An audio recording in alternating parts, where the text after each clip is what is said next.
Hello बच्चों। कैसे हैं आप लोग? क्या हालचाल? जल्दी से इनवाइट कर देते हैं सभी बच्चों को ताकि सभी लोग फटाफट ज्वाइन करें। थोड़ा जल्दी स्टार्ट कर रहे हैं, थोड़ा सा आज कुछ वर्कआउट्स थे तो आई थॉट कि थोड़ा जल्दी लाइव क्लास ले लेते हैं, थोड़ा सा बेहतर रहेगा।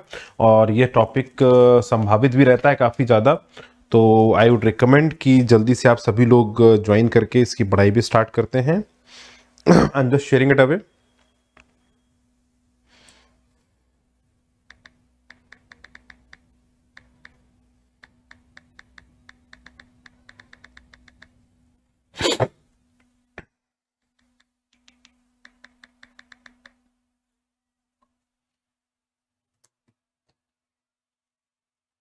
हेलो, लाइव आ गए बच्चों? हाँ,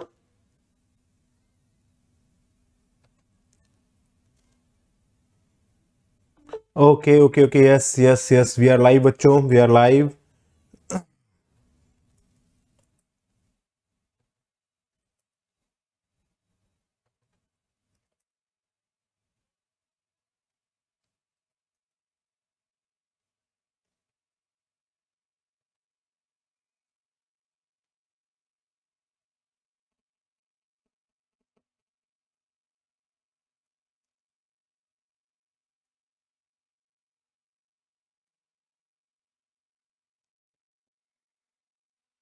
चलो भाई, तो मेरे प्यारे बच्चों जल्दी से आ जाओ सभी लोग और स्टार्ट करते हैं सेशन को थोड़ा जल्दी से।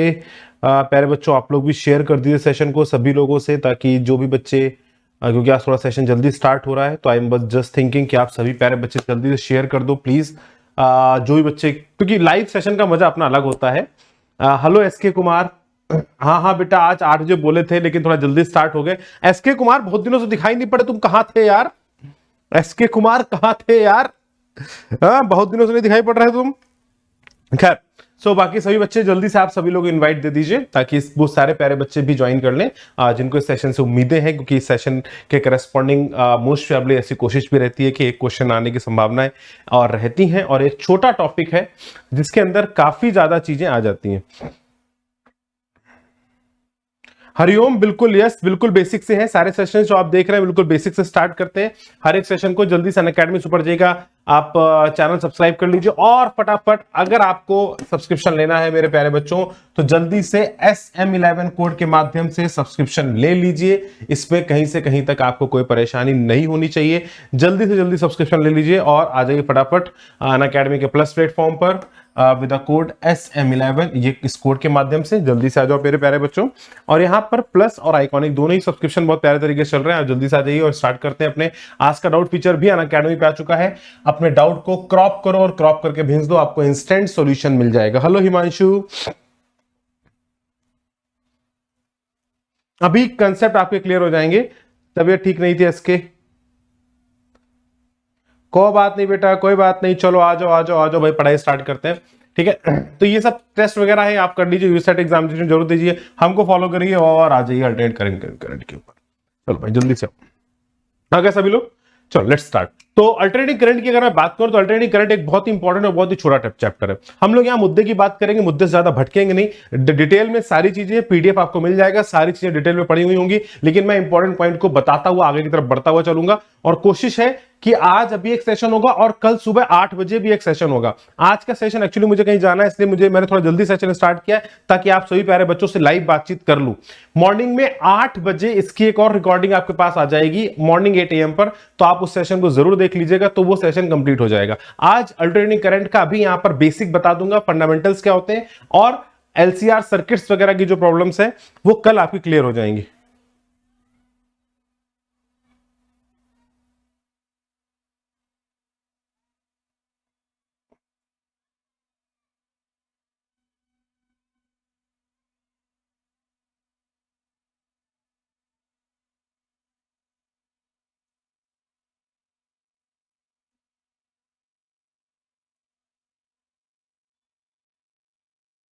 ठीक है, हरिओम, हेलो हेलो, चलो बच्चों सब आ गए मेरे प्यारे बच्चों, जल्दी स्टार्ट करते हैं। अल्टरनेटिंग करंट एक ऐसी करंट होती है, अल्टरनेटिंग करंट का मतलब हो गया वेव वाली करंट। कैसे वाली करंट? वेव वाली करंट। ये करंट क्या है? यह करंट डीसी करंट से बहुत अलग थी। डीसी करंट का जो बेसिक आविष्कार था वो एडिशन के समय पर हुआ था। एडिशन के समय पर ही टेस्ला साहब आ गए थे जिन्होंने बेसिकली अल्टरनेटिंग करंट की डिस्कवरी की और जिन्होंने उस समय पर ही बता दिया था कि अल्टरनेटिंग करंट ही फ्यूचर है, डीसी करंट फ्यूचर नहीं है। मतलब जो सेल के माध्यम से आपको करंट मिल रही है वो फ्यूचर नहीं है, क्योंकि लगातार इतना बड़ा इलेक्ट्रिक फील्ड और पोटेंशियल डिफरेंस डिफाइन कर पाना बड़ा ही मुश्किल कार्यक्रम रहता था। तो अल्टरनेटिंग करंट एक वेव फॉर्म ऑफ नेचर है जिसके अंदर हम बेसिकली एनर्जी को ट्रेवल करा रहे हैं। तो इसमें अगर मैं बहुत ज्यादा बेसिक में नहीं जा रहा हूं कि बहुत ज्यादा बिल्कुल ही बेसिक में पहुंच जाए तो उससे आपका, क्योंकि वो जरूरत नहीं है अभी, इतना समझना जरूरी है कि इसमें ईएमएफ क्या होता है, एक बार पॉजिटिव एक बार नेगेटिव। तो इलेक्ट्रॉन को पहले आगे धक्का देगा फिर पीछे धक्का देगा, एक बार आगे धक्का देगा फिर पीछे धक्का देगा। तो यहां पर एनर्जी प्रोपोगेट करती है ज्यादा।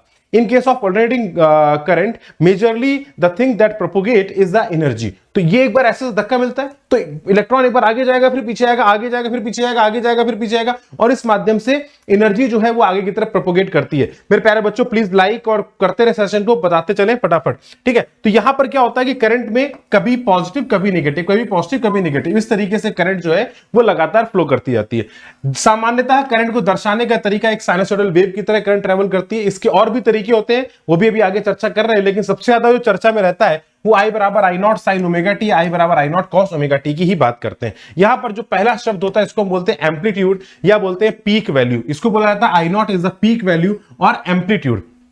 Omega is called as the angular frequency that is simply equal to 2 pi upon time period that basically define कि उसके एक चक्कर में कितना समय लग रहा है, राइट। इसको एंगुलर फ्रीक्वेंसी का नाम देते हैं। T is the time period. Time period मतलब क्या हो गया, एक चक्कर। एक चक्कर मतलब ऊपर जाके फिर नीचे आके वापस यहीं पहुंचना, ये इसका एक चक्कर है। वन चक्कर में कितना समय लगा, that is simply called as the time period. और टाइम पीरियड फ्रीक्वेंसी की रिलेशन पता है, फ्रीक्वेंसी की वैल्यू क्या होती है, फ्रीक्वेंसी का मतलब होता है 1 अपॉन टाइम पीरियड, 1/t, मतलब नंबर ऑफ चक्कर्स in 1 second, number of cycles पर सेकेंड, नंबर ऑफ साइकिल्स पर सेकेंड। मेरे प्यारे बच्चों मेरी बात को बहुत ध्यान से दिमाग में रखना, नंबर ऑफ साइकिल्स पर सेकेंड, राइट।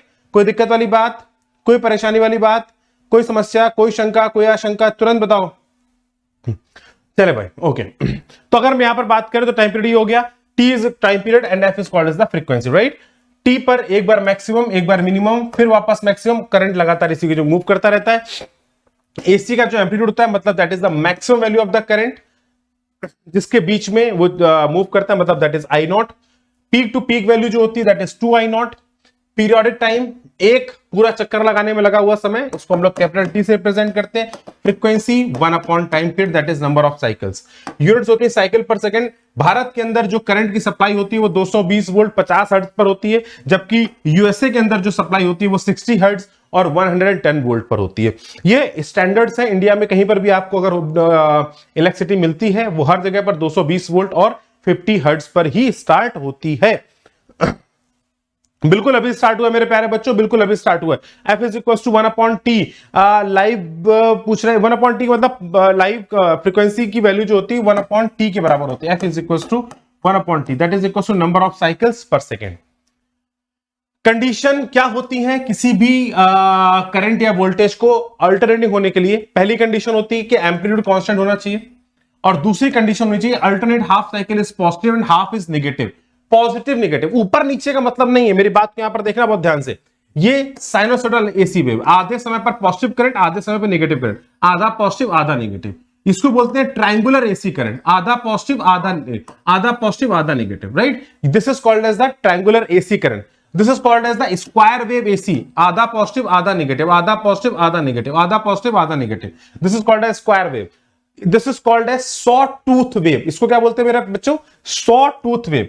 सामान्यतः इनका कोई उपयोग नहीं है, बहुत ज्यादा परेशान होने की जरूरत नहीं है कि सर क्या क्या बातें आप कर रहे हो। ये इनका उपयोग बहुत ज्यादा नहीं होता है। उपयोग जिसका होता है वो साइनसॉइडल वेव का होता है, लेकिन इस बात का जरूर ध्यान रखें कि ये एक एसी नहीं है। This is not a alternating current, क्योंकि ये निगेटिव नहीं हो रही है, ये ऊपर नीचे हो रही है लेकिन निगेटिव नहीं हो रही है। अगर निगेटिव नहीं हो रही तो that is not called as a alternating current, ये अल्टरनेटिंग करंट नहीं होगी। यहां पर अगर एम्पलीट्यूड लगातार कम होता चला जा रहा है, जैसे आप देख रहे हैं लगातार एम्पलीट्यूड धीरे धीरे कम होता चला जाएगा, तो अगर एम्पलीट्यूड लगातार कम होता चला जा रहा है तो this is also not a alternating current, ये भी एक अल्टरनेटिंग करंट नहीं है। मेरे प्यारे बच्चों इन सारी बातों को ध्यान रखेंगे। This is called as AC and DC में जब करंट ऊपर की तरह अप एंड डाउन कर रही है तो इसका मतलब है कि आपने एक कांस्टेंट ऐड कर दिया है। मतलब मेरी बात को समझना, जैसे y बराबर हम लोग लिखते साइन थीटा, तो y बराबर साइन थीटा का कर्व कैसा होता, कुछ ऐसा होता। और अगर मैं यहीं पर लिख दूं y बराबर 2 प्लस साइन थीटा, तो इसका कर्व कितना हो जाएगा, तो आप बोलेंगे सर 2 से ऊपर खींच दो, तो कुछ डीसी जोड़ दिया, कुछ कांस्टेंट जोड़ दिया। तो जनरली जो करंट ऊपर की तरफ होती है इसको हम बोलते हैं mixture of AC and DC current, alternating current and DC current का मिक्सचर होती है। ये कुछ ऐसी इंफॉर्मेटिव बातें हैं, कई बार इस पर बेस्ड क्वेश्चन पूछा जाए तो आपको पता होनी चाहिए।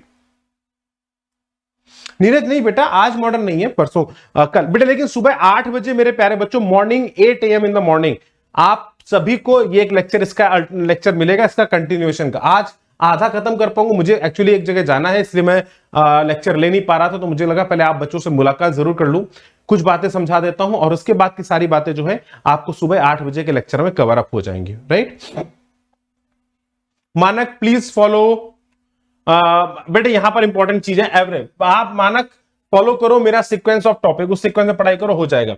एवरेज वैल्यू करंट की बात करें, दैट इज, अगर average value of the current की बात की जाए, दैट इज सिंपल, 0 से t/2 इंटीग्रेशन कर लीजिए, आपको ये सब याद नहीं करना है, इंपॉर्टेंट चीज ये है साइन थीटा, साइन 2 थीटा, इसका एवरेज एक पूरी साइकिल में हमेशा 0 होता है। साइन थीटा का, साइन 2 थीटा का, कॉस थीटा का, कॉस 2 थीटा का, sine theta into cos theta का average over a cycle is always 0।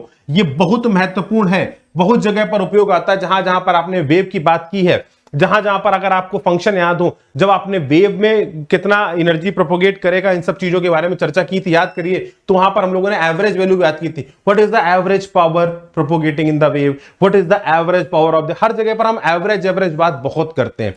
तो यहां पर भी जितनी एवरेज बात होगी याद ध्यान रखिएगा कि साइन स्क्वायर थीटा का एवरेज जो होता है, या कॉस स्क्वायर थीटा का जो एवरेज होता है, स्क्वायर फंक्शन का जो एवरेज होता है मेरे प्यारे बच्चों, वो 1/2 होता है। साइन थीटा कॉस थीटा, इन किसी फंक्शन का एवरेज जो होता है वो 0 होता है, याद रखेंगे, in a whole cycle, in a whole cycle, एक पूरी साइकिल के अंदर। लेकिन याद क्या करना है, आपसे पूछा जाए आधी साइकिल में क्या होगा, ओवर पॉजिटिव हाफ साइकिल में एवरेज क्या होगा। अगर पॉजिटिव हाफ साइकिल में एवरेज पूछा जाए तो आप लिख सकते हैं it is equal to 2I0/π। मतलब अगर मैं बोलूंगा इसका और इसका जोड़ोगे तो ये 0 हो जाएगा। अगर सिर्फ इसका एवरेज पूछा जाएगा तो आप बोलेंगे इसका एवरेज जो है दैट इज 2I0/π है। इस बात का भी आप सभी प्यारे बच्चों को बिल्कुल ध्यान रखना है, बिल्कुल अच्छे से ध्यान रखिएगा। कोई दिक्कत, कोई परेशानी, कोई शंका, कोई आशंका हो तो तुरंत पूछ लीजिएगा, ठीक है। नेक्स्ट पॉइंट पर आते हैं। आई बराबर, अगर बिल्कुल सिंपल सी बात दिमाग में रखेंगे, पॉजिटिव हाफ साइकिल का 2I0/p, नेगेटिव का माइनस कर देंगे, दैट इज ऑल।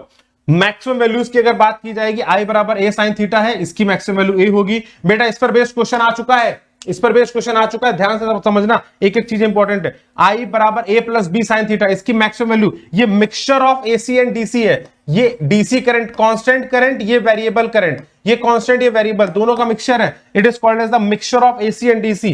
तो इसका मैक्सिमम कितना होगा, a प्लस b, और मिनिमम कितना होगा, a माइनस b। मैक्सिमम ये होगा और मिनिमम जो हो जाएगा that will be equal to a minus b।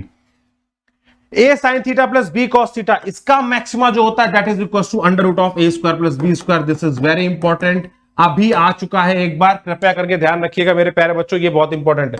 आई बराबर a साइन स्क्वायर थीटा, इसका मैक्सिमा कितना होगा, तो आप बोल सकते हैं कि साइन स्क्वायर थीटा की जो मैक्सिमम वैल्यू हो सकती है दैट विल बी 1, तो इसकी वैल्यू भी मैक्सिमम विल बी 1, राइट। कोई दिक्कत वाली बात मेरे प्यारे बच्चों, कोई शंका, कोई आशंका हो तो बता दो। बेटा मैक्सिमम की बात कर रहे हैं, मैक्सिमम की बात कर रहे हैं बच्चे, मैक्सिमम की बात कर रहे हैं। अब आता है रूट मीन स्क्वायर, सबसे ज्यादा उपयोग होने वाला, this is the most important. कई सारे क्वेश्चन डायरेक्टली इसके ऊपर आए हैं, जो जो जहां जहां इंपॉर्टेंट है समझते चलेंगे। IRMS वैल्यू जो होती है ओवर अ कंप्लीट साइकिल, एक पूरी साइकिल में IRMS वैल्यू जो होती है that is equal to I0/√2। अगर डेरिवेशन देखना है, जरूरत नहीं है, बिल्कुल जरूरत नहीं है, लेकिन फिर भी अगर आपको डेरिवेशन देखना है तो आई वुड से कि मैं भी PDF भेजूंगा, देख लेना, सारे डेरिवेशन लिखे हुए, आप स्क्रीनशॉट लेना चाहें स्क्रीनशॉट ले लीजिए, हर एक चीज बिल्कुल आपके पास डिटेल्ड फॉर्मेट में लेके आता हूं, ताकि जिस बच्चों को जिस डेप्थ में पढ़ना वो पढ़ सके, क्योंकि मैं उतने डेप्थ में अभी पढ़ा नहीं सकता हूं, समय का कंस्ट्रेंट है, आपको पेपर देना है। लेकिन जिसके मन में इच्छा है कि सर मेरे बाकी टॉपिक तो ठीक है, इस टॉपिक को डेप्थ में पढ़ना है, हर एक का अलग अलग मन होता है, आपके लिए सारी डिटेल अवेलेबल है in the PDF, right. It will be equal to I0/√2। तो इसकी जो आई बराबर I nought so sine omega t, ये जो फंक्शन है इसका एवरेज वैल्यू, इसका यहां से यहां तक का एवरेज वैल्यू शून्य है, जीरो है, लेकिन आर एम एस वैल्यू जो है that is equal to I naught upon root two. And यही वो वैल्यू है, अगर मैं बोलूं कि एक एसी करंट फ्लो कर रही है, 220 वोल्ट पर करंट लगाया गया, या ऐसे बोल दिया जाए, बहुत सिंपल सी चीज समझिएगा, एक करंट है आई बराबर 10 साइन ओमेगा टी। आपने कहा यार ये करंट हमारे सर्किट में फ्लो कर रही है, तो ये करंट कितना महसूस कराएगी, इस करंट को हम किसके इक्विवेलेंट मान सकते हैं, इसकी एवरेज करंट क्या है। ऐसा शब्द अगर आप सुने तो आप बोलेंगे सर एवरेज करंट तो जीरो होगी। आप तो एवरेज करंट अगर जीरो होगी तो क्या मतलब कोई करंट फ्लो ही नहीं किया, क्या एसी का मतलब जीरो करंट का फ्लो होता है? तो आप बोलेंगे नहीं सर वो बात नहीं है, लेकिन अगर मैं यहां पर एवरेज को डिफाइन करूं तो यहां पर एवरेज के लिए मतलब एवरेज रिप्रेजेंटेशन के लिए हम आरएमएस का उपयोग करते हैं। और अगर आपसे पूछा जाए कोई करंट 10 साइन ओमेगा टी है तो ये किस करंट को रिप्रेजेंट कर रही होगी, या कितना करंट हम फ्लो होता हुआ मान सकते हैं सर्किट में, तो आप बोलेंगे कि अगर 10 साइन ओमेगा टी है तो आप मान सकते हैं कि सर्किट में करंट 10/√2 फ्लो कर रही है ऑन एन एवरेज, राइट। तो this is the most important thing जो आपको दिमाग में रखनी है मेरे प्यारे प्यारे बच्चों, ठीक है। हाँ, गौरव भी आ चुके हैं। गौरव वेलकम बेटा, क्या हालचाल है? और एडवांस की तैयारी करिए। बहुत बढ़िया बच्चों। अब यहां पर ये भी एक इंपॉर्टेंट पैसेज है, बहुत आई बराबर I not sine omega T, average value 0, peak value I nought, RMS value I nought by √2, angular frequency omega. I बराबर I not sine omega T into cos omega T, function एक बार आ चुका है, तो इसको हम क्या लिख सकते हैं, I nought by 2 sine 2 omega T. Average value again sine 2 omega T की एवरेज वैल्यू 0 होती है, peak value I nought by 2 होती है, आरएमएस वैल्यू पीक वैल्यू का √2, तो peak value I nought by 2 divided by √2, angular frequency 2 omega. बहुत ध्यान से देखते चलेंगे। I3 I not sine omega T plus I nought cos omega T, अगर आप इन दोनों को जोड़ेंगे तो आपको पता है कि आई नॉट कॉमन हो जाएगा और √2 से डिवाइड और मल्टीप्लाई करके आप इसको साइन ओमेगा टी प्लस π/4 के टर्म्स में लिख सकते हो। अगर लिख सकते हो तो इसकी वैल्यू कितनी हो जाएगी, आप बोल सकते हैं it is equal to I nought root omega T into sine omega T plus π/4। इसको इस फॉर्मेट में लिखा जा सकता है। एवरेज वैल्यू अगेन 0 है, पीक वैल्यू √2 आई नॉट और आरएमएस वैल्यू हो जाएगी √2 आई नॉट अपॉन √2, तो √2 से √2 cancel, that will be equal to I naught and angular frequency will be omega. ये इंपॉर्टेंट बात है, वेरी इंपॉर्टेंट। करंट आरएमएस जो होता है वो पीक वैल्यू बाय √2 होता है मेरे प्यारे बच्चों, याद रखेंगे इसको। कोई दिक्कत वाली बात, कोई परेशानी वाली बात? चलो मेरे प्यारे बच्चों, अगर सेशन में अच्छा लगता है तो लाइक जरूर किया करो। देखो लाइक करोगे तो एनर्जी बढ़ती है, राइट। लाइक जरूर करते रहो, एनर्जी बढ़ाते चलो।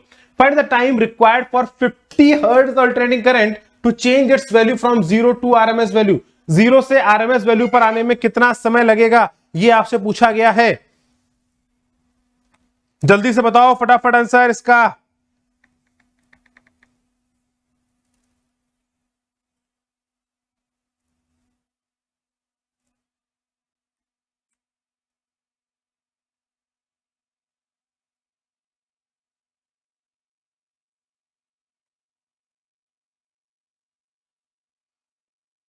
मेरे प्यारे बच्चों, आप सभी के लिए हम लोग कोर्स ला रहे हैं। आप सभी को पता चल गया होगा 7 तारीख से हमारा कोर्स लॉन्च हो रहा है।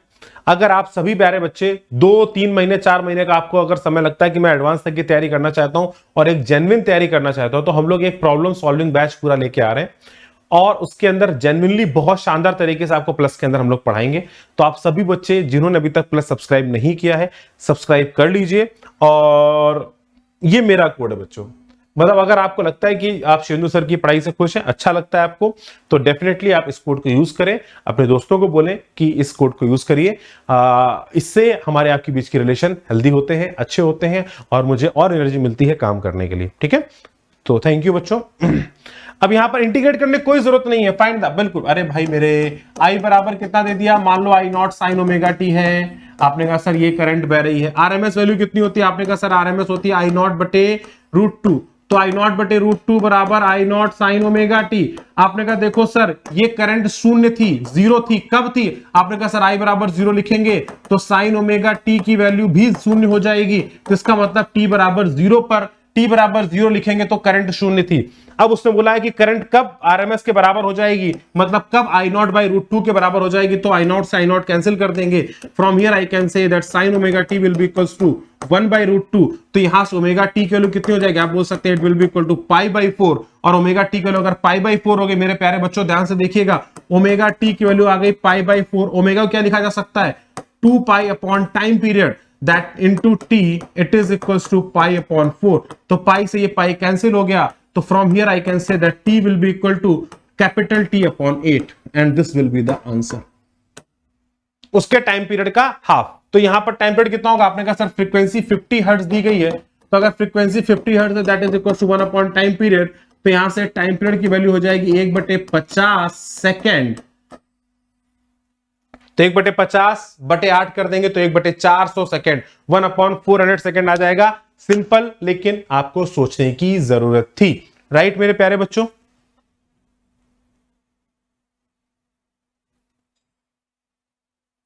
बेटा कोर्स हमारा प्लस प्लेटफॉर्म पे आ रहा है आप सभी प्यारे बच्चों के लिए जो जेई मेन और एडवांस के पर फोकस करना चाहते हैं। तो मेंस प्लस एडवांस के लिए अब हम लोग कोर्स लेके आ रहे हैं, जिसके अंदर हम लोग कंप्लीट, आप हमारे साथ कई टीचर्स जैसे सौरभ सर भी हैं, सूरज सर भी हैं, प्रकाश गुप्ता सर हैं, केमिस्ट्री के भी एजुकेटर्स हैं, वो सभी लोग, एक प्रकाश गुप्ता सर मैथ्स 101 में पढ़ाते हैं, वो भी बहुत ही ज्यादा एक्सपीरियंस टीचर हैं।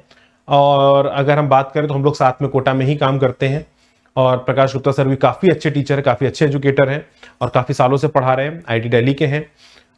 तो मतलब सभी IITians ही हैं आपके साथ जो जुड़ रहे हैं, तो एक अच्छी बात ये भी है, और सब एक्सपीरियंस्ड भी हैं, आपके साथ अच्छा एक्सपीरियंस शेयर करेंगे, तो अनडाउटेडली आपको बहुत इनरिचिंग एक्सपीरियंस मिलेगा। और 3 महीने के अंदर आपकी वो क्वालिटी जो आप इंप्रूव करने की कोशिश कर रहे हैं उसमें काफी सिग्निफिकेंट इंप्रूवमेंट आपको देखने को मिलेगा। तो हम लोग आपसे जरूर रिकमेंड करेंगे कि आप 3 महीने या 4 महीने का जो भी आपको सब्सक्रिप्शन आप ले सकते हैं आप जरूर लीजिए, ताकि आप बचे हुए 3 महीने अप्रैल मई जून जुलाई अगस्त, बेसिकली जून जुलाई तक मामला जाएगा, तो अगर कोई परेशानी आपके अंदर ना हो तो जून तक ले लीजिए 3 महीने का, बाद में 1 महीना एक्सटेंड कर लेंगे, या जुलाई तक ले लीजिए, जैसा आपकी चॉइस हो आप उस तरीके से काम कर सकते हैं। राइट,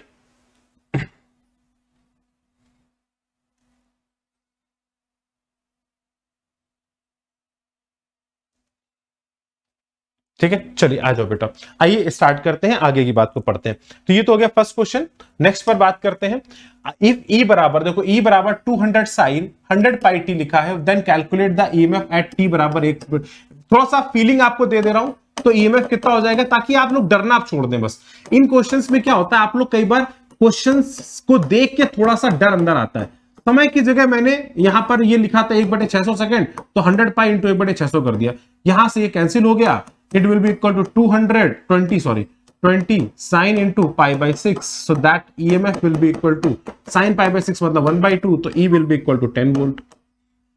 बहुत सिंपल क्वेश्चंस की बात इसलिए कर रहा हूं ताकि आप सभी प्यारे बच्चे, डर जो है, कई बार क्या होता है मेरे प्यारे बच्चों के अंदर इस ऐसी क्वेश्चन को देख के डर भरा होता है, उनको लगता है अरे यार ये क्या सर, क्या फालतू बात कर रहे हो आप, कौन सी बड़ी बड़ी क्वेश्चन आप पूछने लग गए। तो मैं चाहता हूं तो वो डर आपके अंदर से निकल जाए। राइट, फेजर का उपयोग भी बच्चे प्रॉपर होगा, अभी फेजर का उपयोग भी आगे बताएंगे, लेकिन यहां पर बात करें AC is more dangerous than DC. AC और डीसी में एसी ज्यादा डेंजरस होती है, क्यों होती है, क्योंकि एसी झटके वाली करंट होती है ऐसे, और एसी का पीक वैल्यू ज्यादा होता है। मतलब अगर आपको बोला जाए कि 10 एम्पियर की एसी है और 10 एम्पियर की डीसी है, तो जब भी आपको 10 एम्पियर एसी का लिखा होगा तो एसी कभी पीक वैल्यू नहीं लिखी जाती है, हमेशा 10 एम्पियर एसी मतलब इट इज 10 एम्पियर IRMS है। तो इसकी पीक वैल्यू क्या होगी, आई नॉट क्या हो जाएगा, तो आप बोलेंगे आई नॉट होता है IRMS अपॉन √2, तो that will be equal to 10। तो जो इसकी पीक वैल्यू होगी वो होगी 10√2, मतलब लगभग 14 एम्पियर, अप्रोक्सीमेटली 14 एम्पियर। तो आपने कहा कि ये जो 10 एम्पियर की एसी करंट है, ये बेसिकली 10 एम्पियर की नहीं है, ये 14 एम्पियर के प्लस और माइनस में झूल रही है।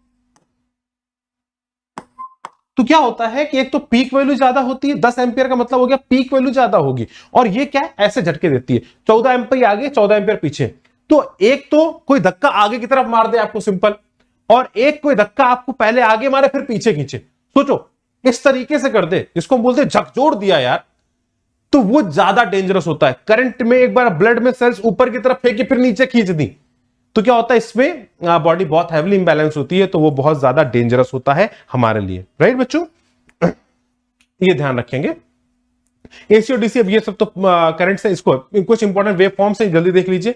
साइनसोइडल वेव फॉर्म इस तरीके का होता है। हाफ वेव रेक्टिफाइड का मतलब होता है नीचे की करंट को जाने देते हैं, जनरली डायोड के माध्यम से करते हैं हम लोग। आपको पता है कि एक ही साइड की करंट को जाने देता है, रिवर्स बायस जो करंट होती है तो वो रिवर्स बायस हो जाता है और वो उस करंट को जाने नहीं देता है। बाय दैट मेथड हम उसको हाफ वेव रेक्टिफाइड बना देते हैं। फुल वेव रेक्टिफाइड मतलब नीचे वाली करंट को भी पॉजिटिव कर देते हैं, that is called as a full wave rectified.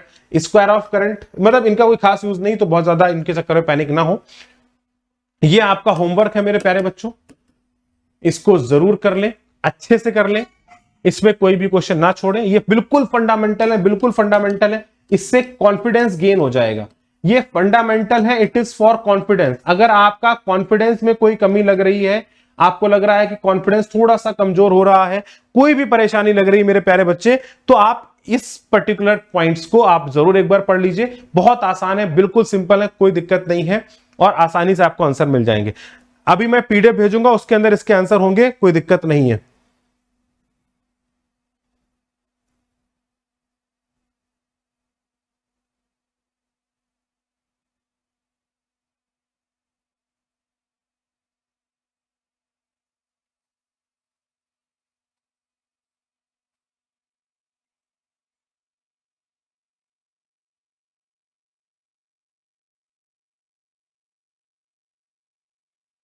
क्या बात कर रहे,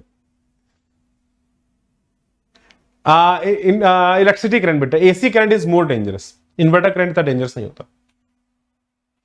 ये इंपॉर्टेंट है, यहां पर देख लीजिए।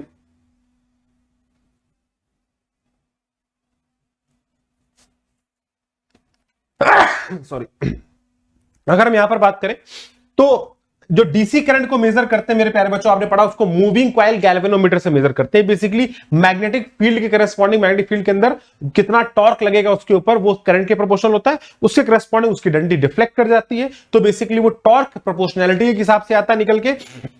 ये moving coil magnetic effect of current पर बेस्ड है। ये एवरेज वैल्यू रीड करता है जो डीसी मीटर की होती है, जो सामान्यतः कांस्टेंट होती है। एसी सर्किट में अगर डीसी की अमीटर लगा दिया, ये अमीटर लगा दिया जाए, तो एसी करंट कैसे फ्लो करेगी? एक बार पॉजिटिव धक्का, एक बार पीछे धक्का, एक बार आगे धक्का, एक बार पीछे धक्का, एक बार आगे एक बार पीछे। बोला ऐसे ही फ्लो करेगी कि नहीं फ्लो करेगी? अगर करंट ऐसे फ्लो करेगी तो डीसी मीटर कैसे पड़ेगा? डीसी मीटर एक बार आगे एक बार पीछे, एक बार आगे एक बार पीछे, गैल्वेनोमीटर। अब सोचो एक सेकंड में ये काम कितने बार करना है? 50 बार की फ्रीक्वेंसी है। एक साइकिल में एक बार ऊपर एक बार नीचे जाती है। 50 हर्ट्ज अगर हो गया, इसका मतलब 100 बार का पॉजिटिव है, 50 बार का पॉजिटिव, 50 बार का नेगेटिव है। मतलब 50 बार ऊपर जाना है, 50 बार नीचे जाना है, 50 बार इधर, 50 बार इधर, तो टोटल 100 डिफ्लेक्शन उसको करने पड़ जाएंगे। मतलब सर्कल्स की बात करें तो इस तरीके से तो क्या होता है, current is almost considered zero, क्योंकि वो इतनी जल्दी फ्रिक्वेंटली वो कर नहीं पाती करंट। तो ये जो होता है इतना हिल नहीं पाता। एक बार हिलना होगा, सोचो 50 बार हिलना होगा तो कैसे हिल रहा होगा? बिल्कुल उसी जगह पे रह जाता है। तो ऑलमोस्ट करंट जो फ्लो करता है वो जीरो होता है। एवरेज वैल्यू ऑफ एसी जो डीसी करंट से नापी जाती है, डीसी एमीटर से नापी जाती है, वो जीरो होती है। यहां पर जो डिफ्लेक्शन होता है वो करंट के लीनियरली प्रोपोर्शनल होता है, जैसा कि आपने देखा है। आई जो टॉर्क होता है वो प्रोपोर्शनल टू थीटा आता है, आपने सभी हम लोगों ने निकाला था।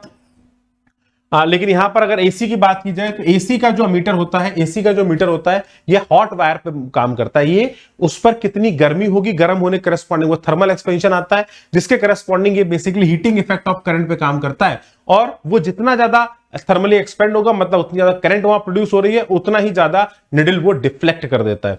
तो एसी मीटर जो होता है मेरे प्यारे बच्चों, it works on hot wire and it works on heating effect of current. कितना पावर, कितना हीट डिसिपेट कर रहा है, उसके करस्पॉन्डिंग वहां हीटिंग इफेक्ट होता है, उसके करस्पॉन्डिंग थर्मल एक्सपेंशन होता है, और उसके करस्पॉन्डिंग ही आपकी वैल्यू कैलकुलेट की जाती है। तो जब एसी मीटर में अगर डीसी को भी भेज दिया जाए तो वो डीसी को भी मेजर करेगी। लेकिन इंपॉर्टेंट पॉइंट क्या है, एसी के अंदर जो रीडिंग होती है वो हमेशा आईआरएमएस की आती है। किसकी आती है? आईआरएमएस।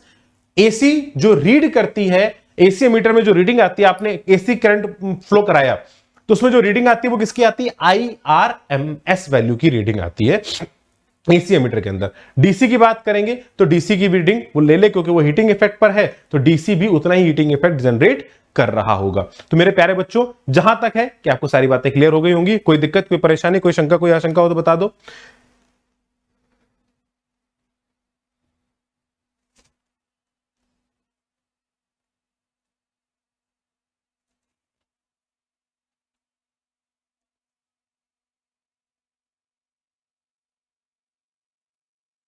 हेलो बच्चों, तो जल्दी से देख लीजिए, राइट, बहुत सिंपल सी चीज है। अब अगर मैं बात करूं फेजर की, फेज एंड फेज डिफरेंस की बात करें, तो यहां पर बहुत इंपॉर्टेंट बात समझना, फेज और फेज डिफरेंस, इस इक्वेशन को समझने की कोशिश करेंगे। आई बराबर I not sine omega T plus 5। Phase सामान्यतः आप लोग एसएचएम के अंदर सबसे अच्छे तरीके से समझा जाता है, और वही कंटिन्यूएशन में आगे एसएचएम, एसएचएम के बाद wave, sound wave, wave optics और एसी, ये फेजर को फंडामेंटली आपको समझना चाहिए एसएचएम के अंदर, वहां से ज्यादा अच्छा बेहतर समझ में आता है। फाई जो होता है मेरे प्यारे बच्चों, जैसे आप यहां पर देखेंगे तो phi is called as initial phase, that is called as phase constant. मतलब ये बताता है कि t बराबर 0 पर करंट की क्या वैल्यू, जैसे आप यहां पर t बराबर 0 डालेंगे तो i की वैल्यू क्या हो जाएगी, आई नॉट साइन 5। तो it basically tells about the initial phase और इनिशियल वैल्यू। फेज एंगल के बारे में बता रहा होता है कि साइन के साथ जो एंगल कोफिशिएंट है उसकी, उसी को हम फेज का नाम देते हैं, कि एंगल जो है that is simply called as phase. किसी भी इंस्टेंट पर जो फेज होता है that is simply called as omega T plus minus 5, जो भी आपकी वैल्यू होगी उसके करस्पॉन्डिंग आप लिख सकते हैं। फेज बेसिकली एंगल का मेजरमेंट ही है, किस एंगल पर वो करंट मूव कर रही है, किस एंगल पर वो करंट है। एसएचएम के अंदर अगर आपको याद हो तो हम लोग इसी फंक्शन से एक प्रोजेक्शन बनाते थे, साइन ओमेगा टी का ग्राफ बनाते थे। किसी भी एक सर्कल में घूमते हुए पार्टिकल का अगर शैडो लेंगे तो वो एसएचएम करेगा ऑन अ पाथ, राइट, किसी वर्टिकल पे या किसी भी हॉरिजॉन्टल पे। ये सामान्यतः हम लोग अगर आपने नहीं पढ़ा है तो मेरा एक लेक्चर एसएचएम का मेरा पूरा lecture feel the physics channel पे आप एक बार सर्च कर लीजिएगा, फेजर्स एसएचएम शिवेंदु मिश्रा, आपको मिल जाएगा। अगर आपको जेन्युइनली पढ़ना है तो मेरे प्यारे बच्चों आपको वो चीज बिल्कुल मिल जाएगी। और ये यहां से घूमता है, अब जैसे ये घूमता है तो क्या होता है, जैसे ये घूमेगा तो यहां पर इसका शैडो बनता है, और इसका जो शैडो होता है वो basically up and down motion करता है, and this motion is basically exhibit the equation of simple harmonic motion और आई नॉट साइन ओमेगा टी, या किसी एसी करंट की इक्वेशन को एग्जिबिट करता है, राइट। तो यहीं पर हम लोग फेजर को बेहतर तरीके से समझते हैं। लेकिन अब हम आ जाते हैं कि इसका उपयोग कैसे करना है, क्या क्या चीजें हैं। फेज डिफरेंस का मतलब होता है φ2 माइनस φ1, मतलब इनिशियल करंट और फाइनल करंट को, फाइनल एंगल्स को माइनस कर देंगे तो आपका फेज डिफरेंस जो है वो निकल के आ जाता है। Phase difference of I with respect to V लिखेंगे, तो I with respect to V अगर लिखेंगे, देखिए वी का फेज कितना है φ1, करंट का फेज कितना है φ2। तो करंट का phase with respect to V की बात करेंगे तो φ2 माइनस φ1, जैसे हम लोग लिखते थे velocity of A with respect to V, तो कैसे लिखते थे, velocity of A minus velocity of V, ऐसे लिखते थे। बिल्कुल सेम वही इक्वेशन है। Phase of I with respect to V, तो phase of I minus phase of V, I का फेज कितना है, आपने बोला φ2, वी का कितना है, आपने बोला φ1, तो φ2 minus φ1, this will be the answer, right. कौन आगे है कौन पीछे है वो निकालने के लिए सबसे ज्यादा जरूरी रहता है लैगिंग और लीडिंग का कंसेप्ट क्या होता है, क्योंकि करंट के अंदर, अल्टरनेटिंग करंट के अंदर हम सबसे ज्यादा जो कंसेप्ट पढ़ते हैं वो लीडिंग और लीगिंग का ही, लीडिंग और लैगिंग का ही रहता है मेरे प्यारे बच्चों। लीडिंग और लैगिंग से हम क्या कहना चाह रहे हैं, हम क्या बोल रहे हैं, इस बात को मेरे प्यारे बच्चों बहुत ध्यान से समझना। लीडिंग का मतलब होता है कि कौन पहले पीक पर पहुंच रहा है, और लैगिंग का मतलब है कि भैया वो बाद में पीक पे पहुंचेगा, जो लीडिंग है वो पहले पहुंचेगा पीक पर। जैसे वी आई को लीड कर रहा है या आई वी को लैग कर रहा है, दोनों बातें एक ही जैसी। वी आई से आगे चल रहा है या आई जो है वो वी के पीछे चल रहा है, बात सिंपल है, एक ही चीज है। आपने कहा बिल्कुल सही। तो अगर मैं यहां पर देखूंगा तो देखो ये जो ग्राफ है, ऊपर वाला ग्राफ जो है ये वी का ग्राफ है जिसको मैंने रेड से बनाया, और नीचे जो डॉटेड ग्राफ आपको दिखाई पड़ रहा है ये ग्राफ किसका है, ये ग्राफ आपके करंट का है, ये ग्राफ जो है। तो अगर आप देखेंगे तो यहां पर इसका पीक पहले आता है V का, तो V क्या है, लीडिंग है, जो पहले आया वो लीड कर रहा है, वो आगे सबसे पहले बढ़ा है, और करंट लैग कर रही है क्योंकि इसका पीक बाद में आया है। तो जो सबसे पहले मैक्सिमम पे पहुंचेगा वो लीडिंग होगा, जो बाद में पहुंचेगा वो लैगिंग होगा। यह सबसे कॉमन तरीका होता है बेटा समझने का, ठीक है बच्चों। कोई दिक्कत वाली बात, कोई परेशानी वाली बात मेरे प्यारे बच्चों? बताते चलेंगे, ठीक है। फेज और फेजर डायग्राम को बनाने का तरीका। फेज और फेजर डायग्राम का बनाने का जो तरीका होता है, इसका सबसे अच्छा उपयोग जो किया जाता है, इसका उपयोग होता है ताकि हम फेज डायग्राम को समझ सकें और मैक्सिमम और मिनिमम को रिप्रेजेंट कर सकें। यहां पर फेजर का जो सबसे अच्छा उपयोग है वो मैं एक बार समझा देता हूं, और अभी जो हम कल सुबह 8 बजे क्लास भेज रहे हैं उसके अंदर आप उस चीज को बहुत ध्यान से समझ लीजिएगा। राइट, पहले मैं एक बार समझा देता हूं, बहुत ध्यान समझना मेरे प्यारे बच्चों इस पॉइंट को जो मैं समझाने जा रहा हूं। जैसे आपसे बोला गया बहुत बेसिक सी चीज, बहुत फंडामेंटल चीज, कि मेरे पास एक इंडक्टर है, कंसेप्ट को समझा रहा हूं, बहुत ध्यान से समझना, ये एक रेजिस्टेंस है, ठीक है ना। यहां पर मैं कंसेप्ट समझाने की कोशिश कर रहा हूं। अभी सुबह 8 बजे जो लेक्चर आएगा आपके पास रिकॉर्डेड फॉर्मेट में, उसके अंदर सारे फॉर्मूले लिखे हुए हैं, कोई टेंशन की बात नहीं है, ये कंसेप्ट ओरिएंटेड है, इसको कंसेप्ट से समझना। आपने कहा कि यार देखो ये इंडक्टर है, इसका सेल्फ इंडक्टेंस दिया गया L, ये रेजिस्टेंस है, इसका कुछ दिया गया R। कंसेप्ट क्या है? मैंने बोला कि यार मेरे बच्चे, अगर मैं बोल दूं कि इस ईएमएफ के अक्रॉस, देखो इससे जो करंट जा रही है वो तो जो करंट इससे जाएगी वही करंट इससे जा रही है, कोई एक अल्टरनेटिंग करंट फ्लो कर रही है। ईएमएफ जो इस इंडक्टर के अक्रॉस है वो आपको बता दिया गया E not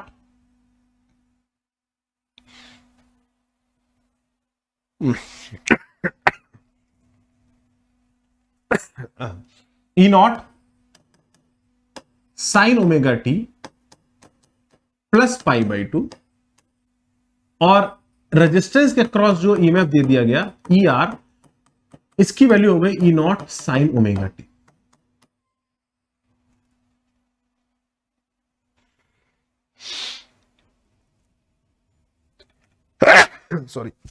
sorry my mistake. अब मेरी बात को मेरे प्यारे बच्चों बहुत ध्यान समझना, इस इंडक्टर के क्रॉस जो ईएमएफ है वो sign omega T plus pi by 2, resistance के क्रॉस है वो साइन ओमेगा टी। अब अगर मैं पूछूं कि what is the potential difference between A and B, अब हम थोड़ा सा एडवांस लेवल की बातचीत भी यहां पर कर रहे हैं, क्योंकि अब मैं हर सेशन में आपको कुछ बातें एडवांस की बताते चलूंगा। फॉर्मूला रिवीजन जो है वो पूरा सुबह 8 बजे आपको मिल जाएगा रिकॉर्डेड फॉर्मेट में, लेकिन अभी मेरे प्यारे बच्चों यहां पर मैं आपको बता रहा हूं कि आप इसको यूज कर सकते हैं। एल और आर हो गया, तो अगर मैं यहां पर बात करूं तो नेट ईएमएफ जो हो जाएगा, नेट ईएमएफ जो हो जाएगा that will be equal to E not sine omega T plus pi by 4। आपने बोला plus E not sine omega T, तो आपने कहा सर इसका नेट कैसे निकाला जाए? अब इन दोनों को जोड़ने के लिए, जहां पर ये दोनों फंक्शन अलग अलग हैं, इनको जोड़ने के लिए हम क्या करते हैं, फेजर का बहुत अच्छा सहारा लेते हैं। Sorry, pi by 2 my mistake. तो हम क्या कहते हैं, हमने कहा देखो इसका जो रिजल्टेंट होगा, मेरे प्यारे बच्चों बहुत ध्यान से देखना, इसका जो रिजल्टेंट होगा वो कुछ ये होगा। आपने बोला देखो सर इनका जो रिजल्टेंट होगा वो कुछ ही होगा, ई नेट बराबर हो जाएगा ई नॉट डैश, जो भी रिजल्टेंट आए इन दोनों को जोड़ के, into sine omega T plus certain five. आपने कहा देखो सर दो सेम फ्रीक्वेंसी के एलिमेंट्स को जोड़ने से फ्रीक्वेंसी में कोई परिवर्तन नहीं आएगा, सेम फ्रीक्वेंसी की वेव को जोड़ के फ्रीक्वेंसी में कोई परिवर्तन नहीं आएगा। ये बहुत बेसिक और थोड़ा एडवांस लेवल है, मैं बार बार लिख दूं यहां पर, कई बच्चे बाद में कहते हो सर क्या पढ़ा देते हो आप, ये एडवांस लेवल की बात कर रहा हूं, ये बेसिक कंसेप्ट पढ़ाने की कोशिश करो जहां से चीजें ओरिजिनेटेड है। ईनेट की बात करूंगा तो E nought dash into sine omega. आपने कहा सर रिजल्ट कुछ ये आता है, ओमेगा जो इसका ओमेगा है, इसका ओमेगा वही रिजल्ट में ओमेगा रहेगा, जो बदलता है वो पीक वैल्यू बदलती है और जो फाई है वो ये बदल जाता है, इसके अलावा कुछ भी परिवर्तन नहीं आता है। अच्छा, तो मैंने कहा अच्छा क्या होगा, तो आपने कहा देखो यार बहुत सिंपल सी बात अगर करूं तो इसको जो पीक वैल्यू निकालना है, सिंपल, पहले कैलकुलेशन ऑफ पीक वैल्यू, इसको हम लोग फेजर की हेल्प से करते हैं। आपने कहा देखो sir E not sine omega T है, तो अगर एक का फेजर एक्स एक्सिस पे मान लिया जाए ई नॉट साइन ओमेगा टी का फेजर, तो एक उससे पाई बाई 2 एंगल ऊपर चल रहा है, तो दूसरे का जो फॉर्मेट होगा, ईएमएफ होगा, वो इससे पाई बाई 2 एंगल ऊपर होगा। आपने कहा हाँ, तो इनके बीच का एंगल हमको मिल गया पाई बाई 2, तो ई नॉट इसका पीक, ई नॉट इसका पीक, जो रिजल्टेंट होगा इनको हम लोग वेक्टरली जोड़ते हैं। एसएचएम के अंदर, एचसीवी के अंदर अगर आप पढ़ेंगे तो बहुत क्लियरली वहां पर हम लोगों ने इसको एक्सप्लेन किया, मतलब एचसीवी सर ने बहुत अच्छे से एक्सप्लेन किया है। इसका जो रिजल्टेंट आ जाएगा that will be equal to E not root 2, आपने कहा बिल्कुल सही बात है। तो इन दोनों का जो रिजल्टेंट हो जाएगा that will be equal to E not root two, right.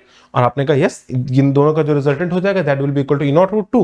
तो अगर मैं यहां पर बात करूं तो it will be equal to E not root two into, अब आपने कहा सर फाई कैसे निकाले, तो आपने कहा सर आपने इसको 0 डिग्री माना हुआ है, तो 0 डिग्री से ये जो एंगल होगा फाई, रिजल्टेंट का जो एंगल होगा वही फाई होगा। तो आपने कहा अगर ये भी ई नॉट है और ये भी ई नॉट है, दोनों वैल्यू सेम है, तो इसका रिजल्टेंट एग्जैक्टली इनके बीच से जाएगा, तो resultant will be pi by 4। तो रिजल्टेंट कितना हो जाएगा मेरे प्यारे बच्चों, पाई बाई 4। तो E not root two into sine omega T plus pi by 4। And this is the basic concept जिसके ऊपर हम लोग अल्टरनेटिंग करंट की सारी कैलकुलेशंस को करते हैं। E not square root two पाई। और very good Animesh Shahu, very good बच्चे, बहुत बढ़िया बहुत बढ़िया बहुत बढ़िया। अरे वाह, क्या बात है क्या बात है क्या बात है। Gaurav very good very good very good very good, बहुत बढ़िया बच्चे, बहुत बढ़िया बहुत बढ़िया। तो कुछ बच्चों ने बिल्कुल सही और शानदार जवाब दिया है, और यही फंडामेंटल कंसेप्ट है। अगर ये आपके मन में आता है तो सीरीज कॉम्बिनेशन आ जाए, पैरेलल कॉम्बिनेशन आ जाए, कोई भी कॉम्बिनेशन आ जाए, कैसा भी कॉम्बिनेशन आ जाए, आपसे गलती नहीं होगी, ये मैं 100% बोल सकता हूं। दे दिया था क्या क्या होती है, अप एंड डाउन मोशन होता है, पॉजिटिव और नेगेटिव होता है, ये सारी बातें, उसके एवरेज वैल्यू कैसे निकालते हैं, आरएमएस वैल्यू कैसे निकालते हैं, और कुछ क्वेश्चंस भी किए थे आरएमएस वैल्यू के ऊपर, फेजर्स के ऊपर बात कर ली थी। तो इन सब चीजों की काफी हद तक बात हो गई, रेक्टिफाइड करंट के ऊपर बात कर ली थी। ये सारी बातचीत हम लोगों ने कल की थी कि साइनसोइडल वेव कैसी होती है, हाफ वेव रेक्टिफाइड वेव क्या होती है, फुल वेव रेक्टिफाइड। ये फायर लिखा थोड़ा गलत है, स्पेलिंग याद रखिएगा, ठीक है। फिर ये होमवर्क में आपको क्वेश्चंस दिए थे, मैंने कहा था ये छोटे छोटे क्वेश्चंस हैं जो आप सभी को होमवर्क में कर लेने हैं। फिर measurement of AC and DC, ये क्वेश्चन आ चुका है। एसी और डीसी एमीटर को कैसे यूज कर सकते हैं, इनको कैसे मेजर किया जाता है। एसी करंट जो होती है वो हीटिंग इफेक्ट पर मेजर की जाती है, डीसी करंट जो होती है वो मैग्नेटिक फील्ड में लगने वाले टॉर्क के करस्पॉन्डिंग मेजर की जाती है। इसको मूविंग कॉइल गैल्वेनोमीटर बोलते हैं, जो हम लोगों ने ज्यादा हद तक पढ़ा हुआ है, काफी ज्यादा। इसका हॉट वायर एक्सपेरिमेंट होता है, जो बेसिकली जो पावर हीट जनरेट होती है उसके करस्पॉन्डिंग, इसके जो थर्मल एक्सपेंशन होता है उसके करस्पॉन्डिंग यहां पर हम लोग एसी को मेजर करते हैं। ये स्क्वायर के प्रोपोर्शनल होता है, ये लीनियर होता है। कई सारी बातें हम लोगों ने सभी लास्ट लेक्चर में डिस्कस कर ली थी प्यारे बच्चों। SM11 vector sum of OP and परम सत्य, क्या बात है। कोटा में गर्मी हो गई है, यस बेटा कोटा में थोड़ी गर्मी हो गई है श्रेयांश। गर्मी इन द सेंस ऐसा कोई बहुत ज्यादा गर्मी नहीं है, मतलब स्टूडियो में गर्मी थोड़ी सी हो जाती है, ठीक रहती है, तो मतलब ऐसा जरूरत नहीं पड़ती। बाहर टेम्परेचर ठीक है, मतलब it is ranging.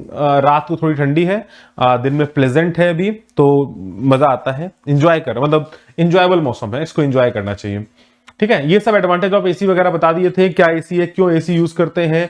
AC cheaper है, इजीली कन्वर्टेबल होता है, इजीली कंट्रोलेबल होता है, स्टेप अप स्टेप डाउन कर सकते हैं, पावर लॉस कम होता है, बहुत ज्यादा इकोनॉमिकल रहता है। ये सारी बातचीत हम लोगों ने कर ली थी, बता दिया था इसके इंपॉर्टेंट पॉइंट कैसे थे, वो सब चीजें। आई नॉट की वैल्यू ज्यादा होती है, फिर आई आरएमएस होता है, फिर आई एवरेज होता है। ये सारी की सारी बातचीत हमने आपको बता दी थी।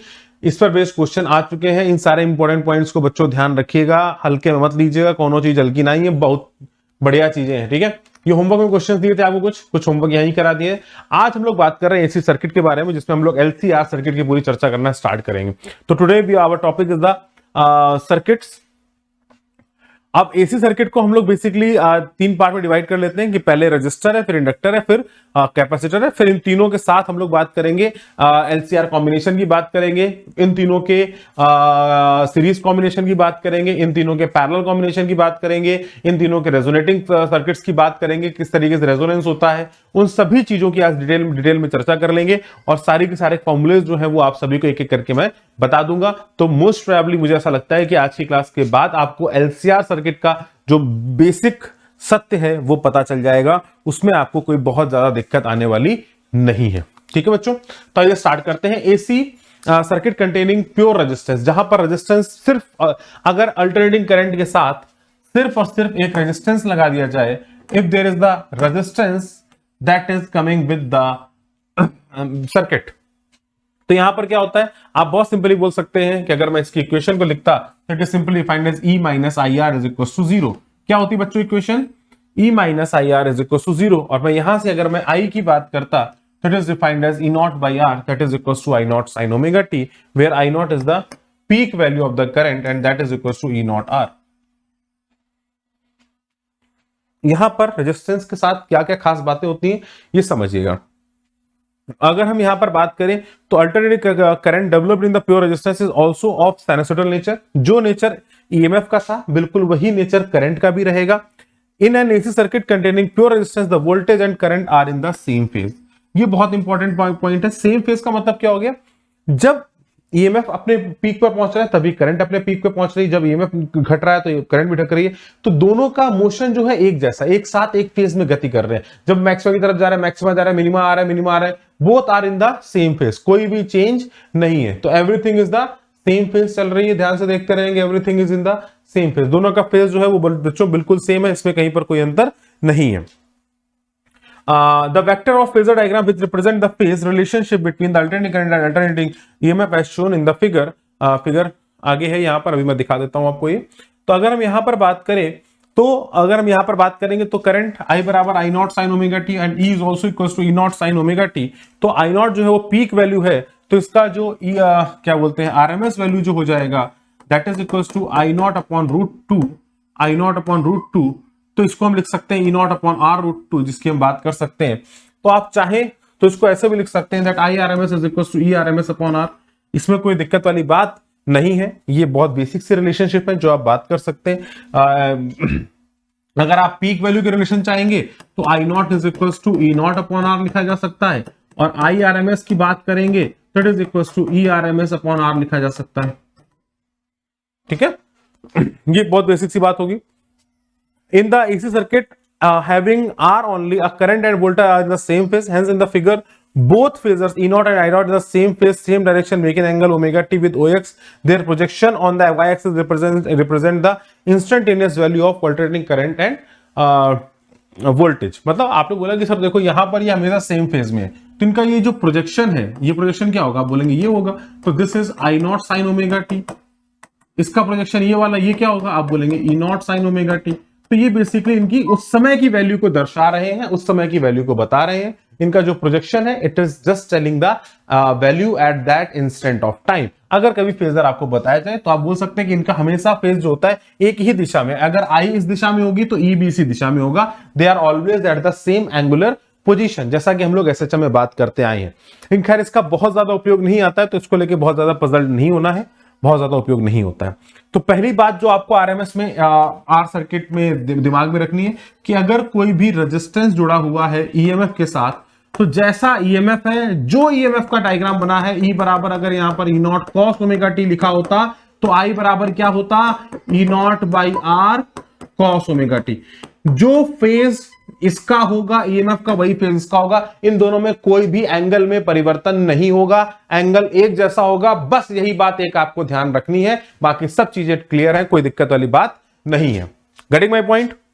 नेक्स्ट पॉइंट पर आते हैं, नेक्स्ट पॉइंट को समझा रहा हूं। अब बात कर रहे हैं AC circuit containing pure inductance. AC circuit अगर इसके पास प्योर इंडक्टेंस हो तो हम कैसे बात करेंगे, if it is having the pure inductance. देखिए जल्दी से और बताइए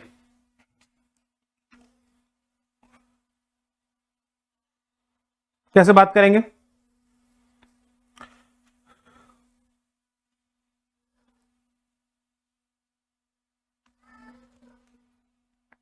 निर्मला जी सॉल्यूशन इसका IOQA का सॉल्यूशन अभी 6 बजे तक 7 बजे तक आपके पास पहुंच जाएगा।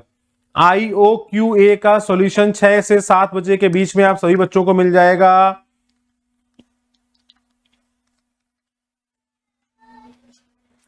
AC circuit containing pure inductance, अगर इसमें सिर्फ इंडक्टेंस होगा। अब इंडक्टेंस का काम क्या होता है, पहली चीज याद रखिएगा, इंडक्टेंस क्या करता है, ये एक सोलेनोइड की तरह तो बिहेव करता है, ये कभी भी खुद से सडनली फ्लक्स को बदलने नहीं देता है। अगर यहां पर आपने कोई EMF लगा दिया तो ये क्या करेगा, ये इमीडिएटली यहां से कोई करंट फ्लो होने नहीं देगा। ये क्या करेगा, तुरंत एक बैक EMF जनरेट कर देता है। याद आ रहा है, LDI/dt के करस्पॉन्डिंग, याद आ रहा है, जिसको लोग बैक EMF बोलते हैं, जिसको हम बोलते थे माइनस का LDI/dt। ये बैक EMF जनरेट कर देगा और इसका अपोज करेगा, मतलब इमीडिएटली करंट पिक्चर में नहीं आएगी। मतलब अगर EMF पीक पर होगा, मतलब जैसे EMF करंट को फ्लो कराने की कोशिश कर रहा होगा, करंट फ्लो नहीं करेगी। दोनों एक साथ आने वाले नहीं है। जिस मोमेंट पर ईएमएफ आया उस मोमेंट करंट नहीं आई। ये बात समझ में आती है कि नहीं आती? आपने कहा मतलब इसका मतलब कुछ तो गड़बड़ हो गया। मतलब इंडक्टर करंट को इमीडिएटली सर्किट में एस्टैब्लिश होने नहीं देगा, बाद में देगा। इसका मतलब करंट कुछ पीछे की तरफ आएगी, करंट बाद में आएगी। आपने कहा बिल्कुल सही बात है। करंट यहां पर क्या होता है, थोड़ा सा लैग करती है। करंट क्या करती है बच्चों, लैग करती है। अगर मैं सर्कुलर लॉ की बात करूं तो E plus minus of L D I by D T is equal to 0, तो E बराबर L D I by D T लिखा जा सकता है। और यहां से अगर बेटा हम इसको इंटीग्रेट करते हैं, अगर हम इसको इंटीग्रेट करते हैं तो हमको दिखाई पड़ता है जो करंट होगी सर्किट के अंदर, that is equals to E not upon omega L into sine of omega T minus pi by 2।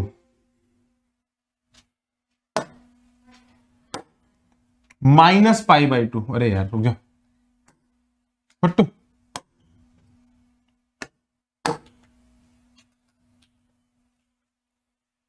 That is equals to minus pi by 2। तो आपने कहा सर ये minus sine minus pi by 2 क्या दर्शा रहा है? मैं ये बता रहा हूं कि इसमें ये दर्शा रहा है कि इसने तुरंत करंट को एस्टैब्लिश होने नहीं दिया। आप इस तरीके से चीज को समझ सकते हैं कि जैसे ही ईएमएफ ने जोर लगाया कि करंट एस्टैब्लिश हो जाए, immediately L D I by D T picture में आ गया। वो इमीडिएटली फ्लक्स को चेंज होने नहीं देता है, वो इमीडिएटली फ्लक्स को बदलने नहीं देता है, वो करंट को इमीडिएटली चेंज होने नहीं देता है।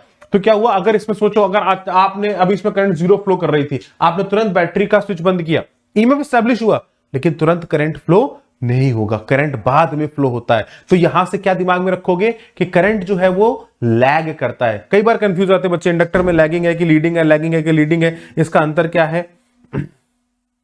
संदीप एग्जाम हो गया, वेरी गुड वेरी गुड। अभी मैं पूरे सॉल्यूशन लेके आ रहा हूं, अभी मैं कंप्लीट सॉल्यूशन लेके आ रहा हूं आपके साथ। एग्जाम देखने में तो सही लग रहा था।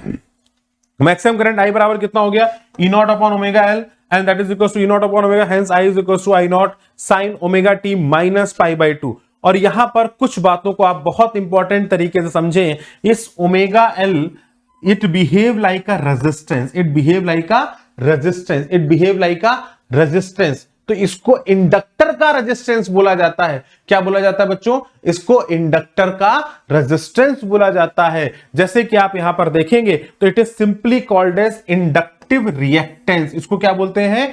Inductive reactance. जैसे कि आपने देखा कि अगर आपकी E बराबर आपको दिया गया है E naught sine omega T, तो आपका करंट कितना हो गया? E naught upon omega L into sine omega T minus pi by 2। तो अगर ये माइनस पाई बाई 2 हो गया मेरे बच्चों, तो मैं यहां पर बोल सकता हूं कि ये यहां पर एज अ रेजिस्टेंस बिहेव कर रहा है। इसको बोला जाता है इंडक्टिव रिएक्टेंस। क्या बोला जाता है? Inductive reactance. अगर इसको मैं बोलूंगा इंडक्टिव रिएक्टेंस, मतलब ये एक तरीके से रेजिस्टेंस का बिहेवियर है। इसको हम बोल सकते हैं कि ये रेजिस्टेंस का, जो इंडक्टर का रेजिस्टेंस की तरह बिहेव कर रहा है। एंड इसकी वैल्यू कितनी हो गई? इसको हम डिनोट करते हैं XL से। किससे डिनोट करते हैं बच्चों? XL से। And that is equals to omega into L. और ओमेगा को क्या लिखा जा सकता है? 2 pi into frequency into L, 2 pi into frequency into L. और इस चीज को हम यहां पर मेंशन कर सकते हैं। तो यहां पर अगर मैं बात करूंगा तो ईएमएफ और एएमएफ का अगर मैं कर्व बनाऊं समय के साथ, तो अगर E बराबर E not sine omega T है तो करंट इससे लैग करेगी, करंट इससे पाई बाई 2 एंगल पीछे चलेगी। जब ईएमएफ 0 होगा तो करंट निगेटिव की मैक्सिमम होगी, और जब ईएमएफ मैक्सिमम होगा तब करंट 0 पर होगी। तो यहां से आप समझ सकते हैं कि करंट ये क्या कर रही है? लैग कर रही है। लैगिंग का नेचर मैंने समझाया था, कौन अपने पीक पर पहले पहुंच रहा है। तो आपको दिखाई पड़ेगा ये पहले पहुंचेगी और ये बाद में पहुंचेगी। तो इसका मतलब ये लीडिंग है और ये लैगिंग है। करंट लैग करती है पाई बाई 2 एंगल के साथ। मतलब हर समय पर इनके बीच का एंगल जो होगा वो पाई बाई 2 बनता रहेगा। हमेशा इनके बीच का एंगल जो है वो घूमता रहेगा, तो पाई बाई 2 के करस्पॉन्डिंग आता रहेगा। ठीक है, कोई दिक्कत वाली बात? यूनिट ऑफ एक्सल, इसकी यूनिट जो होती है बच्चा, इसकी यूनिट भी ओम के बराबर ही होती है। इसकी यूनिट को ओम ही बोला जाता है। Unit of L into unit of omega, that is henry per second. It is simply defined as volt per ampere per second into second, that is volt per ampere and that is equals to ohm. तो ये एक बहुत अच्छी बात है कि इसकी unit जो होती है वो एग्जैक्टली ओम के बराबर ही होती है। और इवन यहां से भी आप डायमेंशनली भी देख सकते हैं कि ओमेगा एल जो होगा वो ई बाई आई के बराबर होगा। तो ऑब्वियसली बात है, डायमेंशनली भी मैं देखूंगा तो बोलूंगा यूनिट जो है वो ओम के बराबर है।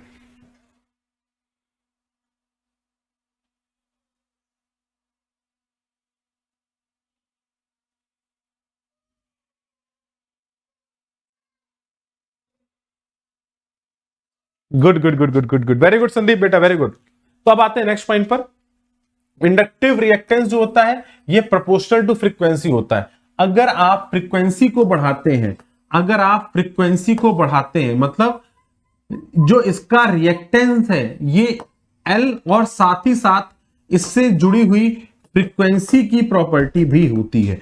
तो अगर आप इस सर्किट की फ्रीक्वेंसी को बढ़ा देंगे तो ये लगातार इंक्रीज करता जाता है। आपको पता है XL is equal to 2πf into L या ओमेगा इंटू एल। तो यहां से आप देख सकते हैं कि इनकी फ्रीक्वेंसी जो कंटिन्यूअसली इंक्रीज करती चली जाती है। और अगर आप डीसी करंट में बात करें तो इसकी वैल्यू जो होती है वो 0 के बराबर होती है, क्योंकि उसकी फ्रीक्वेंसी जो होती है बच्चों वो 0 होती है।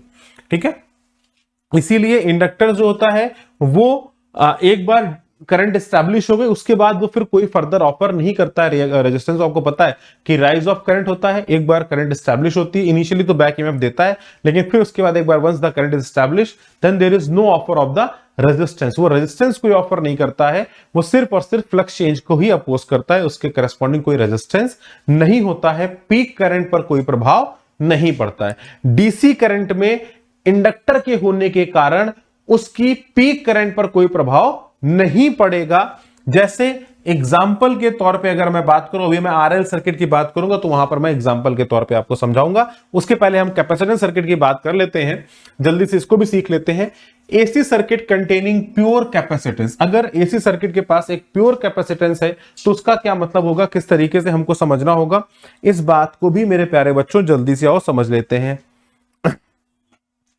अगर एक आइडियल कैपेसिटर, देखो कैपेसिटर का मतलब क्या होता है, जब तक अनचार्ज्ड है, सोचना मेरी बात को, सोचना मेरी बात को, सोचना, याद करना। देखो बहुत, क्योंकि लीडिंग लैगिंग की कहानी एक बार समझ में आ गई, एक बार फीलिंग आ गई तो अपनी पिक्चर एकदम क्लियर है। आपने कहा देखो सर जिस मोमेंट पर ये अनचार्ज्ड होता है, पूछिएगा जब ये अनचार्ज होता है, जब इस पे कोई चार्ज नहीं होता है, मतलब इसके अक्रॉस पोटेंशियल डिफरेंस कम होता है, तो ये करंट को मैक्सिमम पास करने देता है कि नहीं करने देता।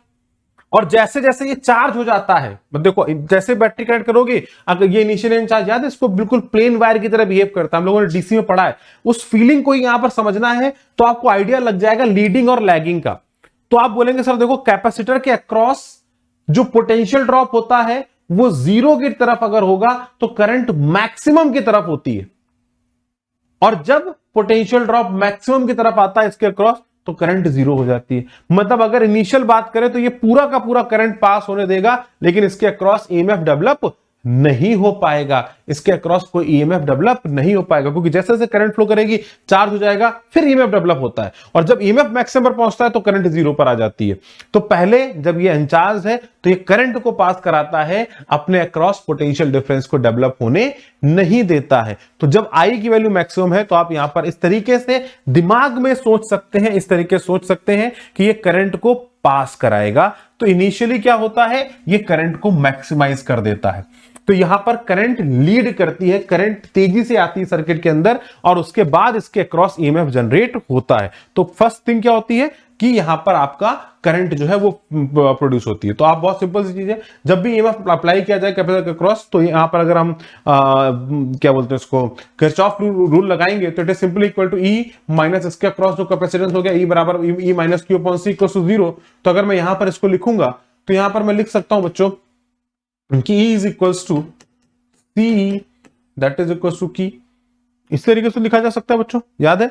अब इसको डिफरेंशिएट मार दें तो E बराबर क्या हो गया, आप लिख सकते हैं E not sine omega T that is equals to Q. अगर डिफरेंशिएट मार देंगे तो करंट हो जाएगा I बराबर क्या होता है बच्चों, D Q upon D T. तो इसको अगर मैं डिफरेंशिएट कर दूंगा it become C E not omega cos omega T. तो यहां पर अगर मैं करंट की बात करता हूं मेरे प्यारे बच्चों, तो यहां पर जो करंट आ जाएगी that is equals to I बराबर omega C into E not cos omega T. और कॉस ओमेगा टी को अगर चाहेंगे तो हम इसको ऐसे लिख सकते हैं, E nought 1 upon omega C into sine omega T plus pi by 2।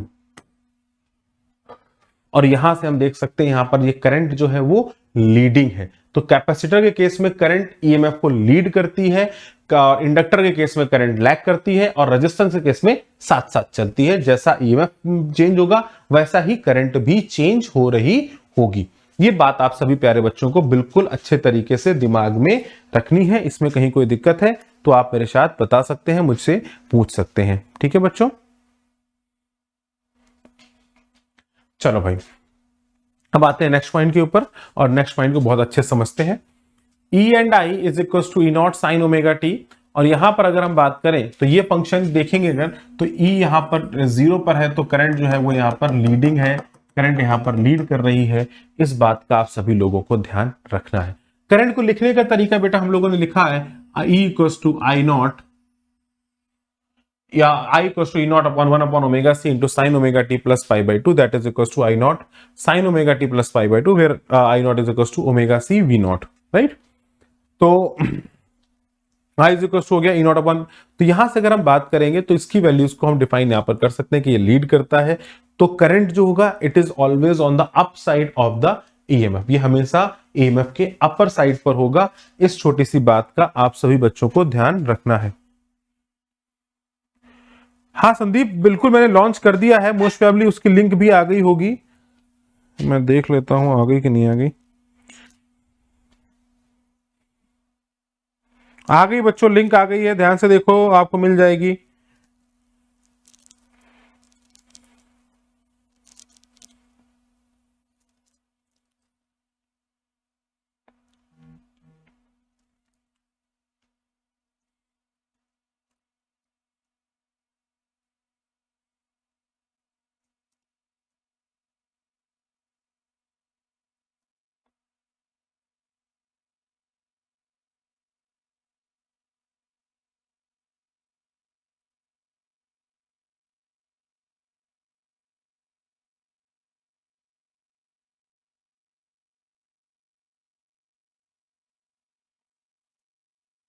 मैंने लिंक को शेयर भी कर दिया बच्चों,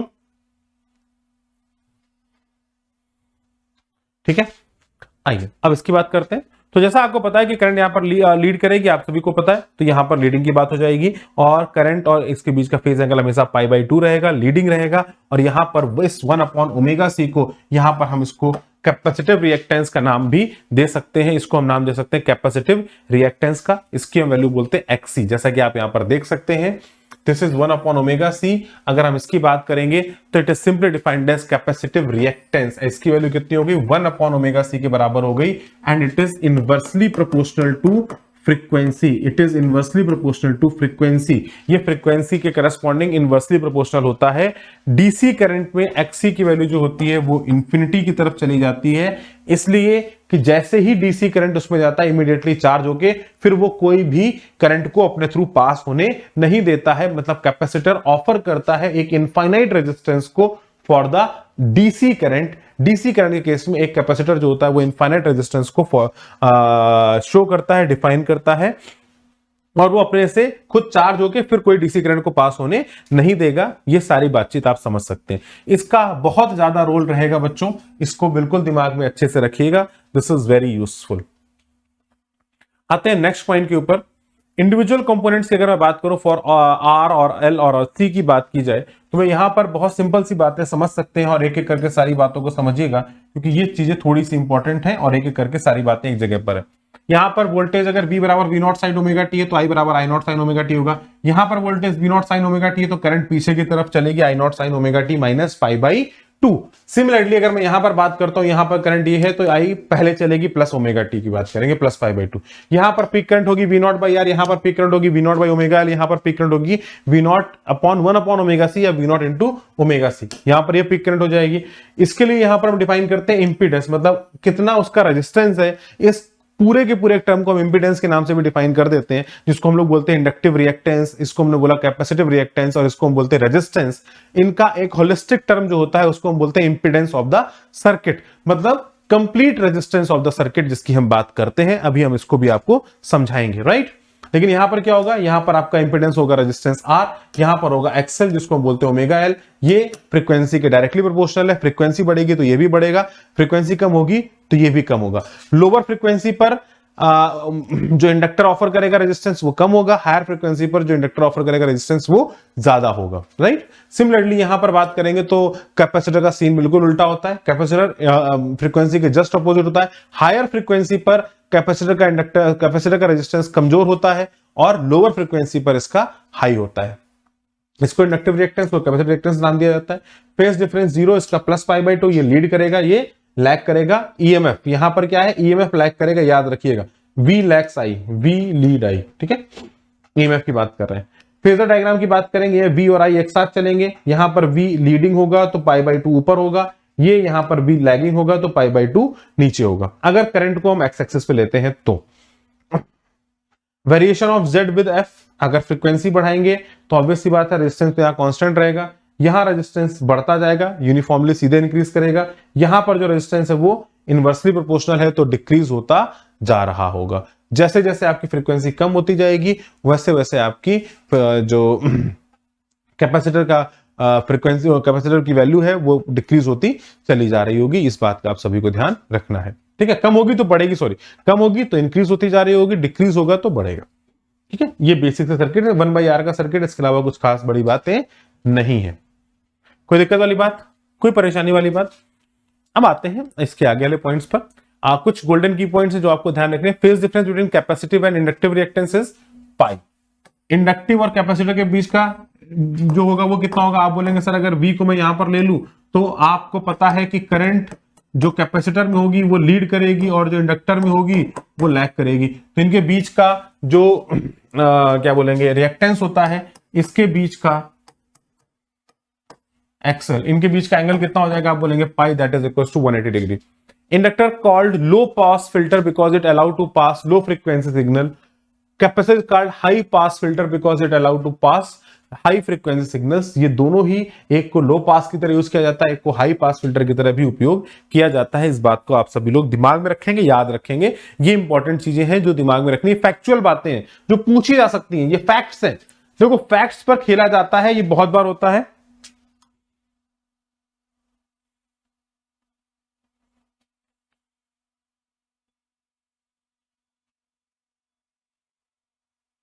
वेरी गुड श्लोक, बहुत बढ़िया बेटा, बहुत बढ़िया, बहुत बढ़िया बेटा, बहुत बढ़िया। अभी हम लोग डिस्कस करेंगे 6 बजे बेटा पेपर, ठीक है।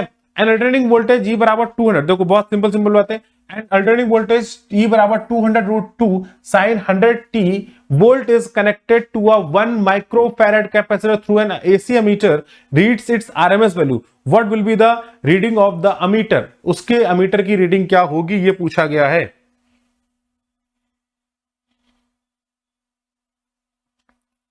देखो कैसे करेंगे, मैं जल्दी जल्दी इन सबकी बातें कर लेता हूं बेटा। इसके साथ जो लिखा होता है फैक्टर, ये क्या होता है? ओमेगा, इसी को तो ओमेगा बोलते हैं। तो ओमेगा कितना हो गया? आपने बोला 100। अगर ओमेगा 100 हो गया तो फ्रीक्वेंसी बराबर क्या होता है? आप बोलते हैं ओमेगा बराबर होता है 2πf। तो अगर मैं यहां से लिखता तो फ्रीक्वेंसी बराबर हो जाएगा ओमेगा अपॉन 2π, तो 100 upon 2π that is simple equal to 50 upon π। तो ये तो हो गई अपनी फ्रीक्वेंसी, राइट। अब आपसे बोला गया कि अगर मैं यहां पर बात करूं तो करंट अल्टरनेटिंग वोल्टेज जो है वो किस तरीके से काम करेगा? तो आप बोल सकते हैं that I is equal to कितना हो जाएगा? आप बोलेंगे E0 अपॉन, इसके साथ जुड़ा है, कैपेसिटर के साथ जुड़ा है। प्यारे बच्चों ध्यान से देखो, किसके साथ जुड़ा है? कैपेसिटर के साथ जुड़ा है। तो E0 अपॉन ओमेगा C कितना हो जाएगा? AC जो होगा, पहले हम पीक वैल्यू निकाल लेते हैं। आपने कहा I बराबर हो जाएगा E0 अपॉन XC, और XC की वैल्यू क्या लिखा जा सकता है? 1 अपॉन ओमेगा C। क्या लिख सकते हैं बेटा? 1 अपॉन ओमेगा C। तो आप यहां से XC की वैल्यू में यहां पर लिख देता हूं 1 अपॉन ओमेगा। ओमेगा हो गया 100। अगर आप फ्रीक्वेंसी टर्म्स में लिखना चाहे तो फ्रीक्वेंसी को भी डिफाइन कर सकते हैं, नहीं लिखना चाहे तो एक लाइन का आंसर यहां पर हो जाएगा 1 × 10⁻⁻6। तो ये ऊपर चला जाएगा तो XC इज इक्वल टू 10⁴। तो ये तो हो गया XC की वैल्यू। अब यहां पर अगर आप वैल्यू डालेंगे I0 की, तो I0 की वैल्यू कितनी हो गई? आपने बोला 200√2 अपॉन 10⁴। 10⁴ मतलब 10,000। 10,000 का मतलब क्या हो गया? आपने कहा 3 जीरो और लगाओ इसमें, तो यहां पर 2 जीरो से 2 जीरो तो कैंसिल हो गए और 100 में यहां 50 हो जाएगा। तो √2 upon 50 ampere, this is the current जो I0 आ गई फॉर द फर्स्ट। I0 की वैल्यू कितनी हो गई? √2 अपॉन 50। यही हो गई कि नहीं हो गई? अब आपसे बोला कि ये पीक वैल्यू होगी तो IRMS कितना हो जाएगा? आप बोलेंगे IRMS होता है I0 upon √2, so it will be equal to 1 upon 50 ampere and this is the correct answer. कोई दिक्कत वाली बात, कोई परेशानी वाली बात? बहुत बढ़िया बच्चों, बहुत बढ़िया, बहुत बढ़िया, बहुत बढ़िया, बहुत बढ़िया, बहुत बढ़िया, बहुत बढ़िया। इसी के साथ आप सेकंड थर्ड फोर्थ जल्दी से अटेम्प्ट करो फटाफट। सेकंड थर्ड फोर्थ जल्दी से अटेम्प्ट करिए।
चलिए बच्चों, अब अगर मैं यहाँ पर स्टार्ट करूं तो बहुत जैसी बिल्कुल वही स्थिति है। अगर आपसे बोला जाए क्या क्या होगा अगर यहाँ पर 10 मीटर दे दिया जाए, what will the reading of a meter, आप उसके करस्पॉन्डिंग यहाँ पे 10 की वैल्यू कर देंगे सिर्फ।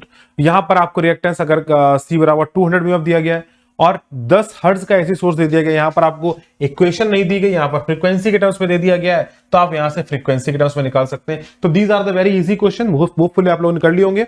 आते हैं नेक्स्ट पॉइंट के ऊपर और छोटा सी बात कर लेते हैं। What is the inductive reactance of the coil if current through is 20 milli ampere and voltage across is 100 volt. अगर उसके अक्रॉस वोल्टेज आपको दे दिया गया है, बहुत सिंपल सा, बिल्कुल सिंपल, इंडक्टिव रिएक्टेंस किसकी वैल्यू पूछी गई है, आपसे बोला सर एक्सेल पूछा गया है। करंट कितना है, आपने कहा 20 मिली एम्पियर, वोल्टेज कितना है 100, तो आपने कहा 100 अपॉन 20 मिली एम्पियर, मतलब हो गया 10 की और -3, दैट गोज टू, आप यहां पर बोल सकते हैं ये ऊपर चला जाएगा 100, तो 20 पंचे 100, तो 5 इंटू 10 की पावर 3, या इसको बोल सकते हैं 5000 ohm. This is called as XL. These are the very simplistic answers बच्चे, जो आप बहुत आराम से दे सकते हैं इन सभी क्वेश्चंस के। कहीं पर भी कोई दिक्कत, कोई परेशानी, कोई शंका, कोई आशंका हो तो पूछ सकते हो।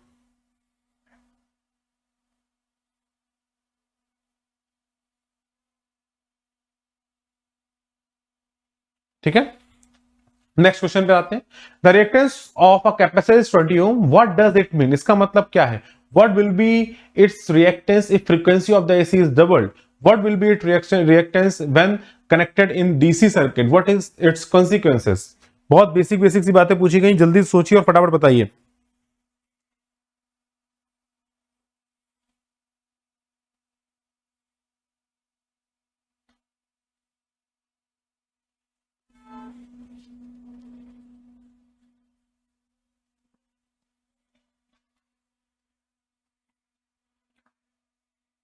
चलिए मैं बताना स्टार्ट करता हूं। 20 ओम क्या हो गया, 20 ओम सिंपली डिफाइंस कि कितना रेजिस्टेंस ये ऑफर कर रहा है। मतलब अगर किसी भी एसी को इसके अक्रॉस जोड़ दिया जाएगा तो इससे कितना रेजिस्टेंस ऑफर होगा, कितना करंट पीक वैल्यू ये फेंकने देगा, that is E not upon XC. तो इट इज सिंपली डिफाइंड कि भैया ये एक्सी की वैल्यू 20 है और एक्सी की वैल्यू होती किसके बराबर है, आपको पता है XC is equal to 1 upon omega C. Omega C की वैल्यू आप लिख सकते हैं 1 upon 2 pi F into C, this is called as XC. अगर आपने फ्रीक्वेंसी को 2f कर दिया तो आपकी एक्सी जो हो जाएगी वो 1/2 हो जाएगी, मतलब 10 ओम हो जाएगी। आपने कहा बिल्कुल ठीक।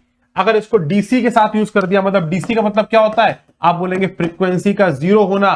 फ्रीक्वेंसी का जीरो होना जैसा भी बताया था, एक्सी इनफाइनाइट हो जाएगा, मतलब ये अपने थ्रू करंट को फ्लो करने नहीं देगा। इट ऑफर्स इनफाइनाइट रेजिस्टेंस और it does not allow to flow the current. मतलब यहां पर हम इस डीसी में अगर हम बात करेंगे तो कैपेसिटर का एक चार्जिंग के बाद फिर वो करंट को फ्लो होने नहीं देता है। इस बात को हम सभी लोगों को पता भी है, right. It behave like a open circuit. Next question, a capacitor of 50 picofarad. ये छोटी छोटी टर्म्स हैं कि पिको का मतलब क्या होता है। अब ये अगर दिमाग में क्या होता है, कई बार नहीं पता होता कि हम पिकोफैरेड क्या लिख रहे हैं, और इन्हीं टर्म्स को मैं एक बार समझा रहा हूं कि मैंने कई बार आपसे बोला भी था कि आप लोग सभी लोग क्या करोगे, आप सभी मेरे प्यारे बच्चे एक बार प्रीफिक्स सफिक्स इन सबको देख के जाइएगा, क्योंकि कई बार ऐसे कंफ्यूजन आता है, सर पिकोफैरेड क्या होता है, 10 की पावर -9 -12 -15 क्या था, भूल गए, अरे यार दिक्कत हो गई ना फिर। तो अगर ये नहीं होना चाहिए, राइट, तो इसका ध्यान रखेंगे। 10 पिकोफैरेड का मतलब कितना हो जाता है, मैं भी भूल गया क्या, कितना होता है, 10 का -12 ही होता है शायद, है ना। तो 50 इंटू 10 की पावर -12, ये तो इसका कैपेसिटेंस हो गया C बराबर। अब आपसे पूछा एसी सोर्स की फ्रीक्वेंसी है 1 किलोहर्ट्ज, तो इसका रिएक्टेंस कितना हो जाएगा, आप बोलेंगे X is equal to 1 upon omega C. तो 1 अपॉन इंटू 2 पाई 1 किलोहर्ट्ज मतलब 10 की पावर 3 इंटू 50 इंटू 10 की पावर -12। आंसर आ गया। कोई दिक्कत वाली बात, कोई परेशानी वाली बात? जल्दी से देखिए आगे बढ़िए, जल्दी से देखिए आगे बढ़िए, बेसिक बातों को समझते हुए आगे बढ़ेंगे। नेक्स्ट पर आएंगे, in given circuit applied voltage V is equal to 50√2 100 pi T volt and ammeter reading is 2 ampere, then calculate the value of L. अगर आपसे बोला गया है कि इसमें अगर हम V बराबर इतना अप्लाई करते हैं वोल्ट और अमीटर की रीडिंग अगर 2 एम्पियर है तो calculate the value of L, L की वैल्यू क्या होगी ये आप मुझे बता दीजिए। जल्दी से करिए, छोटा सा।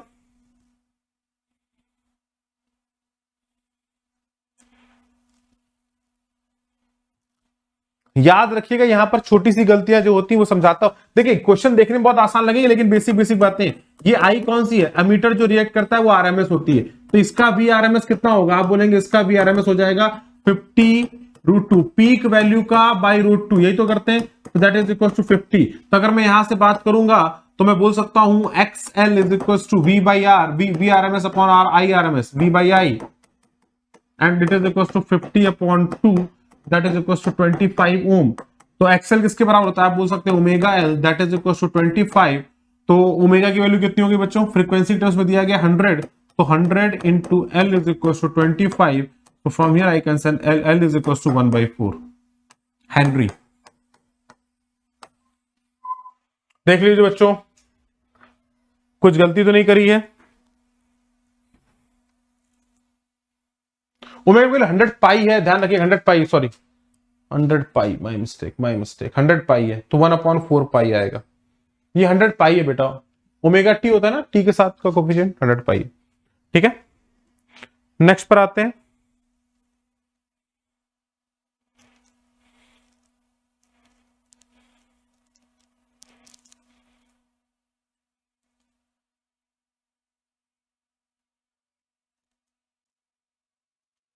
a 50 watt 100 volt lamp is to be connected to an AC mains of 200 volt and 50 hertz. What capacitance is essential to be put in series with lamp?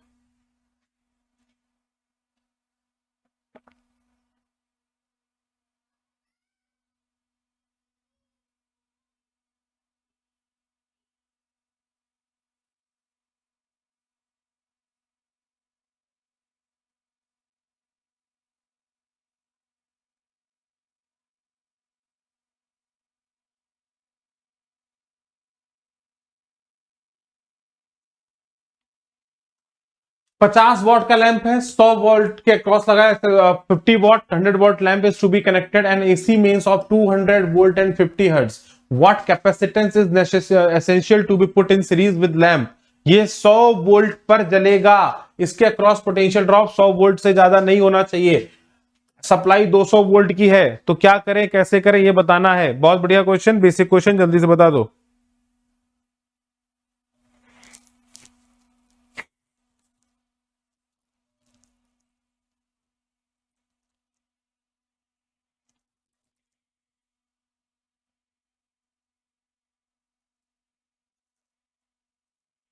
तो इसको हम बात करते हैं अब कंबाइन सर्किट की। और अब इसी के साथ, यहीं से इसी क्वेश्चन के साथ हम लोग स्टार्ट करते हैं अपना सफर कि अगर हम सर्किट में दो दो कैसे प्रारंभ करें, जैसे सर्किट को सॉल्व कैसे करेंगे अब आइए सिखाता हूं आपको मैं, ठीक है। अब अगर सर्किट के अंदर दो आ गए कि L और R दोनों एक साथ लग गए, जैसे कि हमारे पास ये सिचुएशन दी गई है, resistance of inductance in series and R, तो अगर मैंने ये दोनों को लगा दिया तो क्या होगा।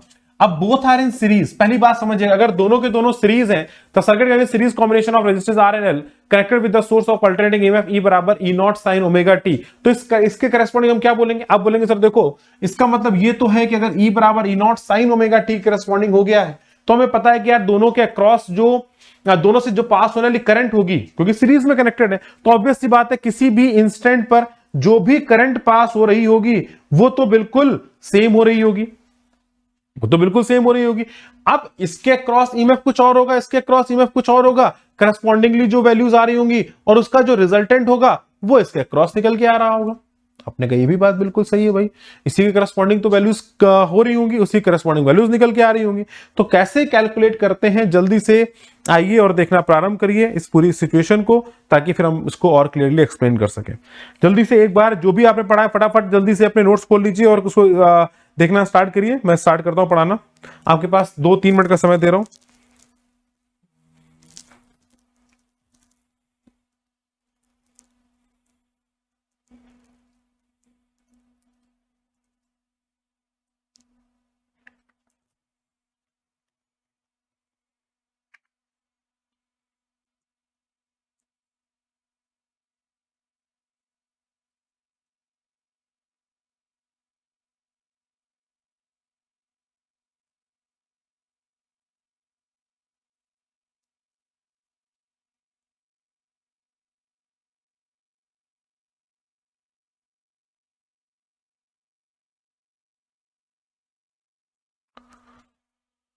चलिए स्टार्ट करते हैं। तो बेटा क्या होता है, पहले कुछ कुछ बातों को बहुत बेसिक समझिएगा। मैं देखिए मैं दो चीजें आपको बहुत क्लियर यहां पे करता हूं।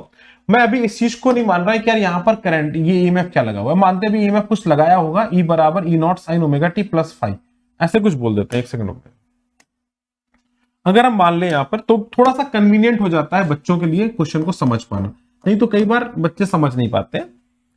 अब जब सीरीज में जुड़ा हुआ है तो पहली प्रॉपर्टी क्या है, पहली प्रॉपर्टी सीरीज की जो हमको पता है कि यार जो भी करंट इससे जाएगी वही करंट इससे जाएगी, दोनों से जाने वाली करंट अलग अलग नहीं हो सकती है।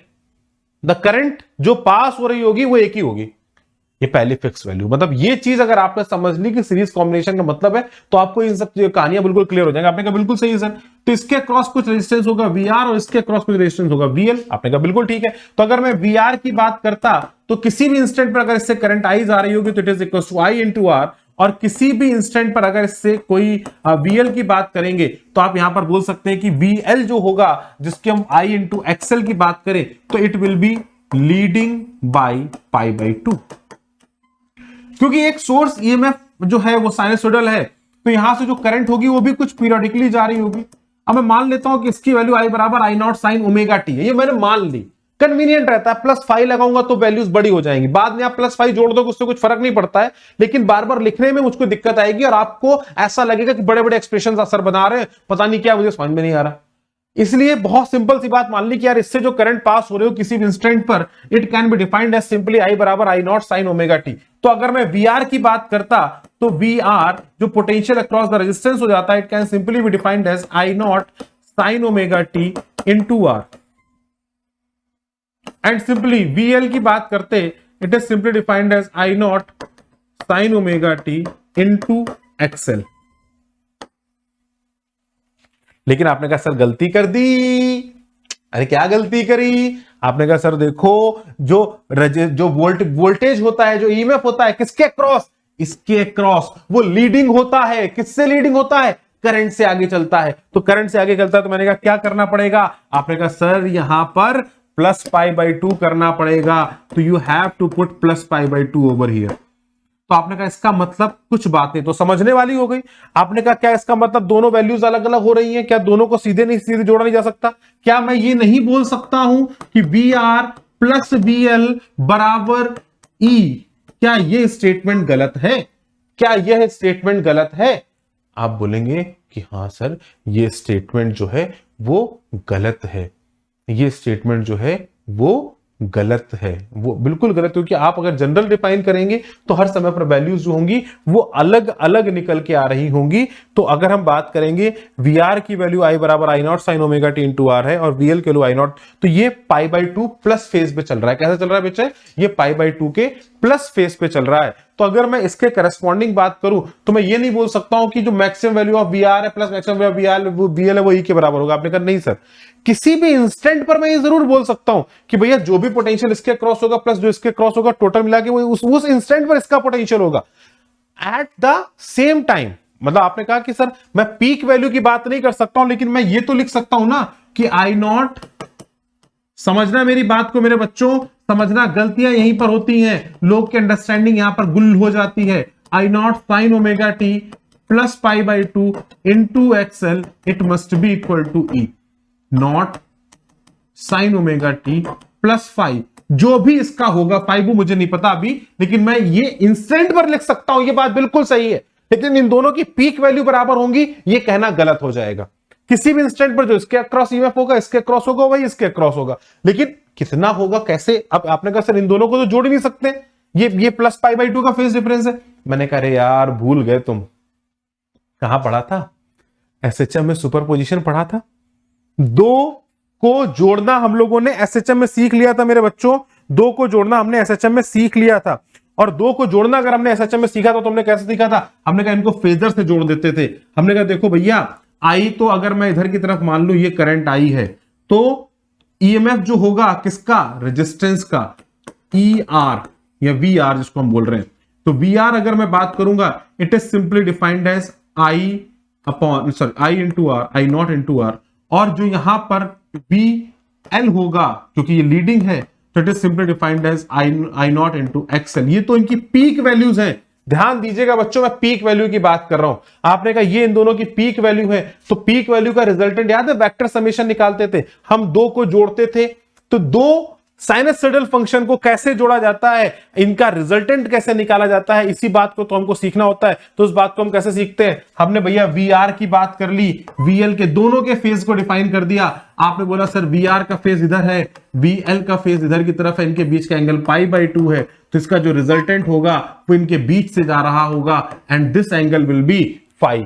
तो अगर मैं यहां पर बात करूंगा तो इनका जो रिजल्टेंट हो जाएगा, जो रिजल्टेंट ई नेट बनेगा यहां पर, दैट इज डिफाइंड एज, उसको अगर मैं लिखूंगा तो मैं बोल सकता हूं कि ई नेट का जो पीक हो जाएगा, पीक वैल्यू जो हो जाएगी that is simply equal to under root of V L का whole square plus V R का whole square and that simply defined as I XL का whole square plus I square R का whole square का under root. तो आप यहां से अगर आप देखेंगे तो आप यहां से बोल सकते हैं दैट आई पीक, जो पीक वैल्यू होगी आई की, that is simply E peak upon under root of XL का होल स्क्वायर प्लस आर का होल स्क्वायर। तो अब अगर ये दोनों एक साथ जुड़े हुए हैं तो इस यहां पर जो मेन फैक्टर आता है सर्किट का, जो मेन ऑफर्ड रेजिस्टेंस होता है, इसी को हम नाम देते हैं बच्चों इंपीडेंस का। क्या नाम देते हैं? इंपीडेंस का नाम देते हैं। और इंपीडेंस की अगर मैं बात करूं तो यहां पर इंपीडेंस की वैल्यू जो Z हो जाती है that is defined as under root of XL का होल स्क्वायर प्लस R का होल स्क्वायर। जो ईएमएफ होगा वो कितना होगा? किसी भी इंस्टेंट पर अगर ईएमएफ की बात करेंगे तो आप बोल सकते हैं यहां पर हम tan पाई की वैल्यू भी निकाल सकते हैं and that tan pi is equal to, आपने बोला ये VL है तो VL upon VR it is equal to I into XL upon I into R। I से I कैंसिल हो गया, it is simply equal to XL by R। तो this is called as tan phi, this is the tan phi। तो ये अगर current I not sine omega T function पे चलेगी तो ये E not sine omega T plus 5 function पे चलेगा ईएमएफ। आपने कहा सर अगर ईएमएफ ई बराबर E not sine omega T पे चलेगा जैसा दिया गया था, तो मैंने कहा उसको -5 कर देना, करंट पीछे कर देना, करंट लैगिंग हो जाएगी। बहुत सिंपल सी चीज है। मैं सीरीज में करंट को प्रायोरिटी पे रखता हूं। क्यों रखता हूं? क्योंकि सभी से जाने वाली करंट सेम होती है। तो मैंने कह दिया current I not sine omega T है तो ईएमएफ लीडिंग है। तो अगर आप करंट के साथ फेजर बनाने की कोशिश करेंगे, तो जैसा आपको दिखाई पड़ेगा यहां पे, मैं यहां पर एक और ब्लैंक पे थोड़ा सा और समझा देता हूं ताकि आपकी जो भी कंफ्यूजन है वो क्लियर हो जाए। तो आपने कहा देखो सर, अगर इस सर्किट के अंदर ये रेजिस्टेंस है और ये इंडक्टेंस है, अगर इसके अंदर करंट की वैल्यू को मैं आई बराबर I not sine omega T बोल दूं ये, तो यहां पर ये जो ईएमएफ हो जाएगा that will be equal to E बराबर E nought into sine of omega T plus 5, where E nought क्या हो जाएगा बच्चे, आपको पता है ई नॉट की वैल्यू जो हो जाएगी वो आई नॉट इंटू अंडर रूट के अंदर एक्सएल का होल स्क्वायर प्लस आर का होल स्क्वायर, ये हो जाएगी। और यहां पर फाई की जो वैल्यू हो जाएगी तो आप यहां पर लिख सकते हैं then tan phi is equal to XL by R. आपके मन में क्वेश्चन एक और उठा, आपने कहा सर हमको आपने ऐसे तो बता दिया लेकिन बाई चांस हमसे ऐसे पूछा नहीं गया, हमसे ऐसे पूछ दिया गया ये रेजिस्टेंस है, ये इंडक्टेंस है और यहां पर करंट लगा है, ये लगा है ई नॉट साइन ओमेगा टी। अब क्या करेंगे? अब हम करंट, मैंने कहा करंट को, अब आपको पता है कि करंट अब आपने एक तरफ से निकाल लिया तो दूसरी तरफ निकालना बहुत आसान है। आपने बोला ई बराबर ई नॉट है, तो मतलब यहां पर अगर मैं आई को बेसिक फंक्शन मान लूं कि मतलब फाई बराबर 0 पर मान लूं आई नॉट साइन ओमेगा टी, तो करंट ईएमएफ कहां पर आया? आपने कहा ईएमएफ थोड़ा सा लीडिंग आया by angle phi, and E की वैल्यू जो आ गई वो E not sine omega T plus phi आ गई, मतलब ये लीडिंग हो गया। तो अगर मैं ई नॉट को यहां लिख दूंगा ई नॉट साइन ओमेगा टी, तो करंट लैगिंग हो जाएगा, तो करंट थोड़ा पीछे आ जाएगा, करंट पीछे की तरफ आ जाएगा क्योंकि आपका करंट लैगिंग हो गया, सिंपल। तो अगर ईएमएफ यहां पर होगा तो करंट थोड़ा नीचे की तरफ हो जाएगा, अगर करंट को यहां ले लोगे तो ईएमएफ ऊपर की तरफ हो जाएगा। दोनों में ही वैल्यूज में कोई फर्क नहीं पड़ता, बस रोटेशन है। आप इसको इधर घुमा के ले आओगे तो ये इसको थोड़ा सा 90 डिग्री से रोटेट कर जाएगा। That is totally the important point. ये आप सभी लोग बच्चों समझ सकते हो।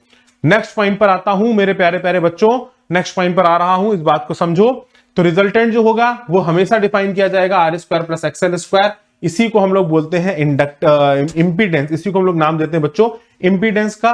और tan फाई जो एंगल है that is simply defined as omega L upon R. ठीक है, कोई दिक्कत वाली बात, कोई परेशानी वाली बात? आ जाइए नेक्स्ट पे। अगर रेजिस्टेंस के साथ कैपेसिटर लगा दिया जाए तो कैपेसिटर कैसा हो गया? अब अपन को कुछ नहीं समझना, आपने कहा सको सर रेजिस्टेंस लगा हुआ है, देखो एक एक लाइन में होगा काम।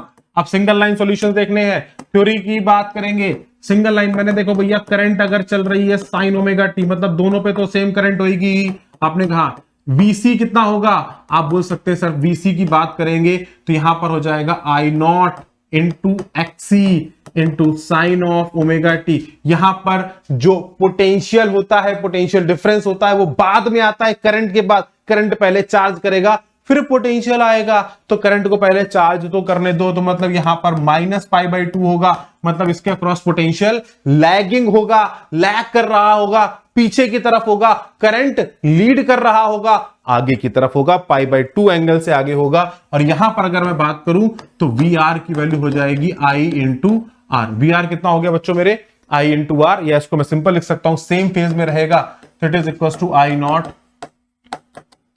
Sign omega T into R. ठीक है, आपने कहा बिल्कुल ठीक है। तो अब अगर मैं बात करूं तो यहां पर E बराबर E not sine omega T, मतलब इसका एंगल क्या होगा? कैसे देखें? मैंने कहा देख, अगर आई को अगर मैंने ओमेगा टी पर ले लिया है तो जो इसका BC होगा वो इससे π/2 नीचे होगा, और VR जो होगा वो इधर की तरफ होगा। VR बराबर हो गया I not into R into sine omega T, और VC बराबर आपने देख लिया I into omega C XC into sine of omega T -π/2। तो आपको पता है कि इनका जो रिजल्टेंट हो जाएगा वो कुछ इधर आ जाएगा, तो आप बोलेंगे ई नेट जो हो जाएगा, अगेन स्क्वायर तो इन्हीं का होने वाला है। आपने कहा यस इन्हीं का स्क्वायर होगा, तो इसके जो पीक वैल्यूज होंगी, ई नेट की जो पीक वैल्यू है, ध्यान रखिएगा हमेशा पीक वैल्यू का स्क्वायर होता है, पीक वैल्यू को जोड़ा जाता है एम्पलीट्यूड को जोड़ा जाता है। जब भी सुपरपोजिशन करते थे तो एम्पलीट्यूड वाज एडेड, एम्पलीट्यूड को हमेशा ऐड किया जाता था। तो आप बोल सकते हैं इसकी जो पीक वैल्यू हो जाएगी that is simply equal to I not into R का whole square plus I not into XC का होल स्क्वायर। तो यहां से अगर आप डिफाइन करेंगे तो करंट आई नॉट की वैल्यू हो जाएगी ई नॉट जो इसका पीक वैल्यू है upon under root of R का होल स्क्वायर प्लस एक्सी का होल स्क्वायर। ये फॉर्मूले आपके दिमाग में होने चाहिए। This is called as the impedance of this circuit. और यहां पर करंट जो होगी वो लीड कर रही होगी ईएमएफ से, फाई एंगल नीचे होगा। और यहां पर tan फाई की अगर मैं बात करूंगा तो tan फाई कितना हो गया, आप बोल सकते हैं tan फाई हो गया VC upon VR that is equal to XC upon XR and that is upon R that is equal to 1 upon omega C into R। तो यहां से tan फाई की जो वैल्यू आती है that is 1 upon omega C into R के बराबर आ जाती है। And this is one of the very basic question.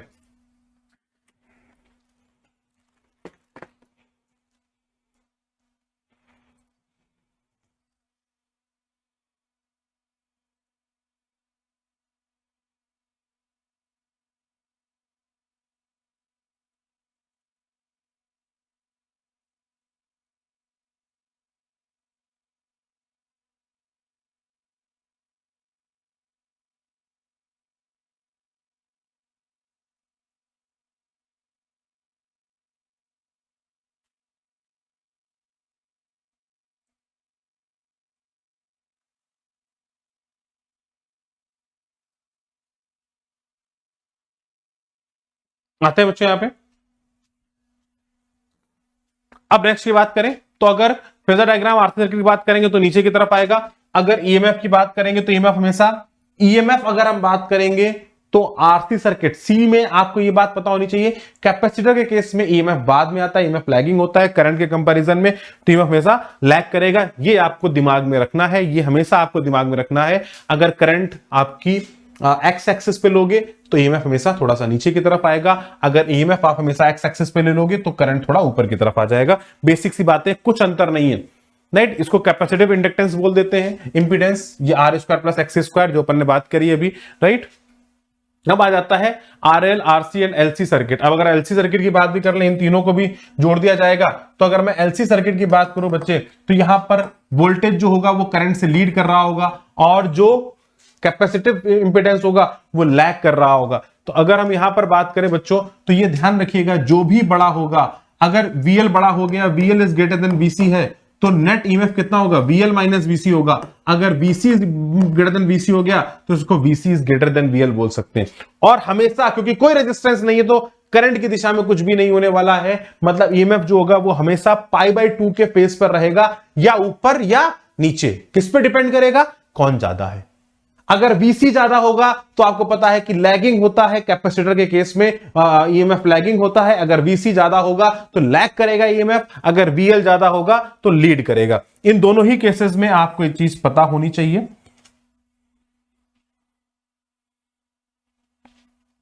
दिखाई पड़ता है आपको। अब सिमिलरली आपको यहां से आप देख सकते हैं आरसी सर्किट अगर होगा तो आपको यहां से दिखा सकते हैं VR और VRC की बात कर सकते हैं। सॉरी ये यही इसी में ही है दोनों।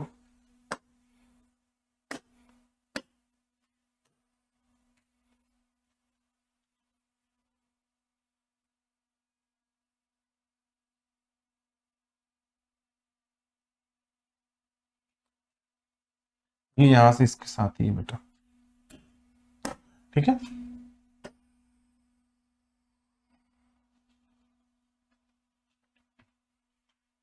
तो यहां पे Z जो हो जाएगा, ये Z थोड़ा गलत छप गया, इधर आ गया, ये गलत है, ये यहां नहीं होगा। इसके लिए जो Z होगा बेटा दैट इज अपने डिफाइन किया under root of R square plus XL का होल स्क्वायर। इसके लिए जो Z होगा for this particular thing that Z is equal to जो यहां पर लिखा है under root of R square plus XC का होल स्क्वायर, ये इसका हो गया।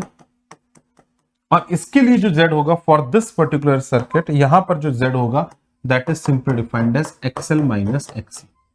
एक्सएल डिफरेंस एक्ससी बोलना ज्यादा बेहतर होगा, जो बड़ा होगा उसके करस्पॉन्डिंग आप Z की वैल्यू को डिफाइन कर सकते हैं, but Z is always be positive. तो इसका मॉड यहां पर लगा हुआ है, इसका आपको ध्यान देना होगा, राइट। नेक्स्ट पॉइंट पर आते हैं बच्चों।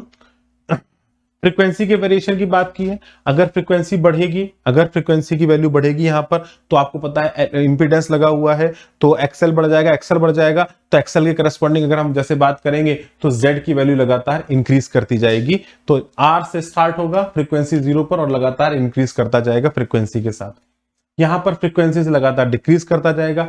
ये आपका आर एल सर्किट है, ये आपका आरसी सर्किट है, और ये जो आपका है वो एलसी सर्किट है। यहां पर अगर फ्रीक्वेंसी कम ज्यादा करेंगे तो आपको पता है एक ऐसा इंस्टेंट भी आ सकता है जहां पर एक्सएल और एक्सी आपस में बराबर होंगे, वहां पर जो नेट इंपीडेंस होगा ऑफ द सर्किट वो 0 हो जाएगा, मतलब omega L is equal to 1 upon omega C आ जाता है। इसको हम बोलते हैं ओमेगा स्क्वायर बराबर 1 upon under root of L C, sorry omega equal to 1 upon root of L C, and this is called as the frequency, right. इसको हम बोलते हैं, ये फ्रीक्वेंसी पर एक्सएल और एक्सी आपस में बराबर हो जाते हैं, इसी को हम आगे रेजोनेटिंग फ्रीक्वेंसी का नाम भी देंगे जब तीनों के तीनों सर्किट पे लग रहे होंगे।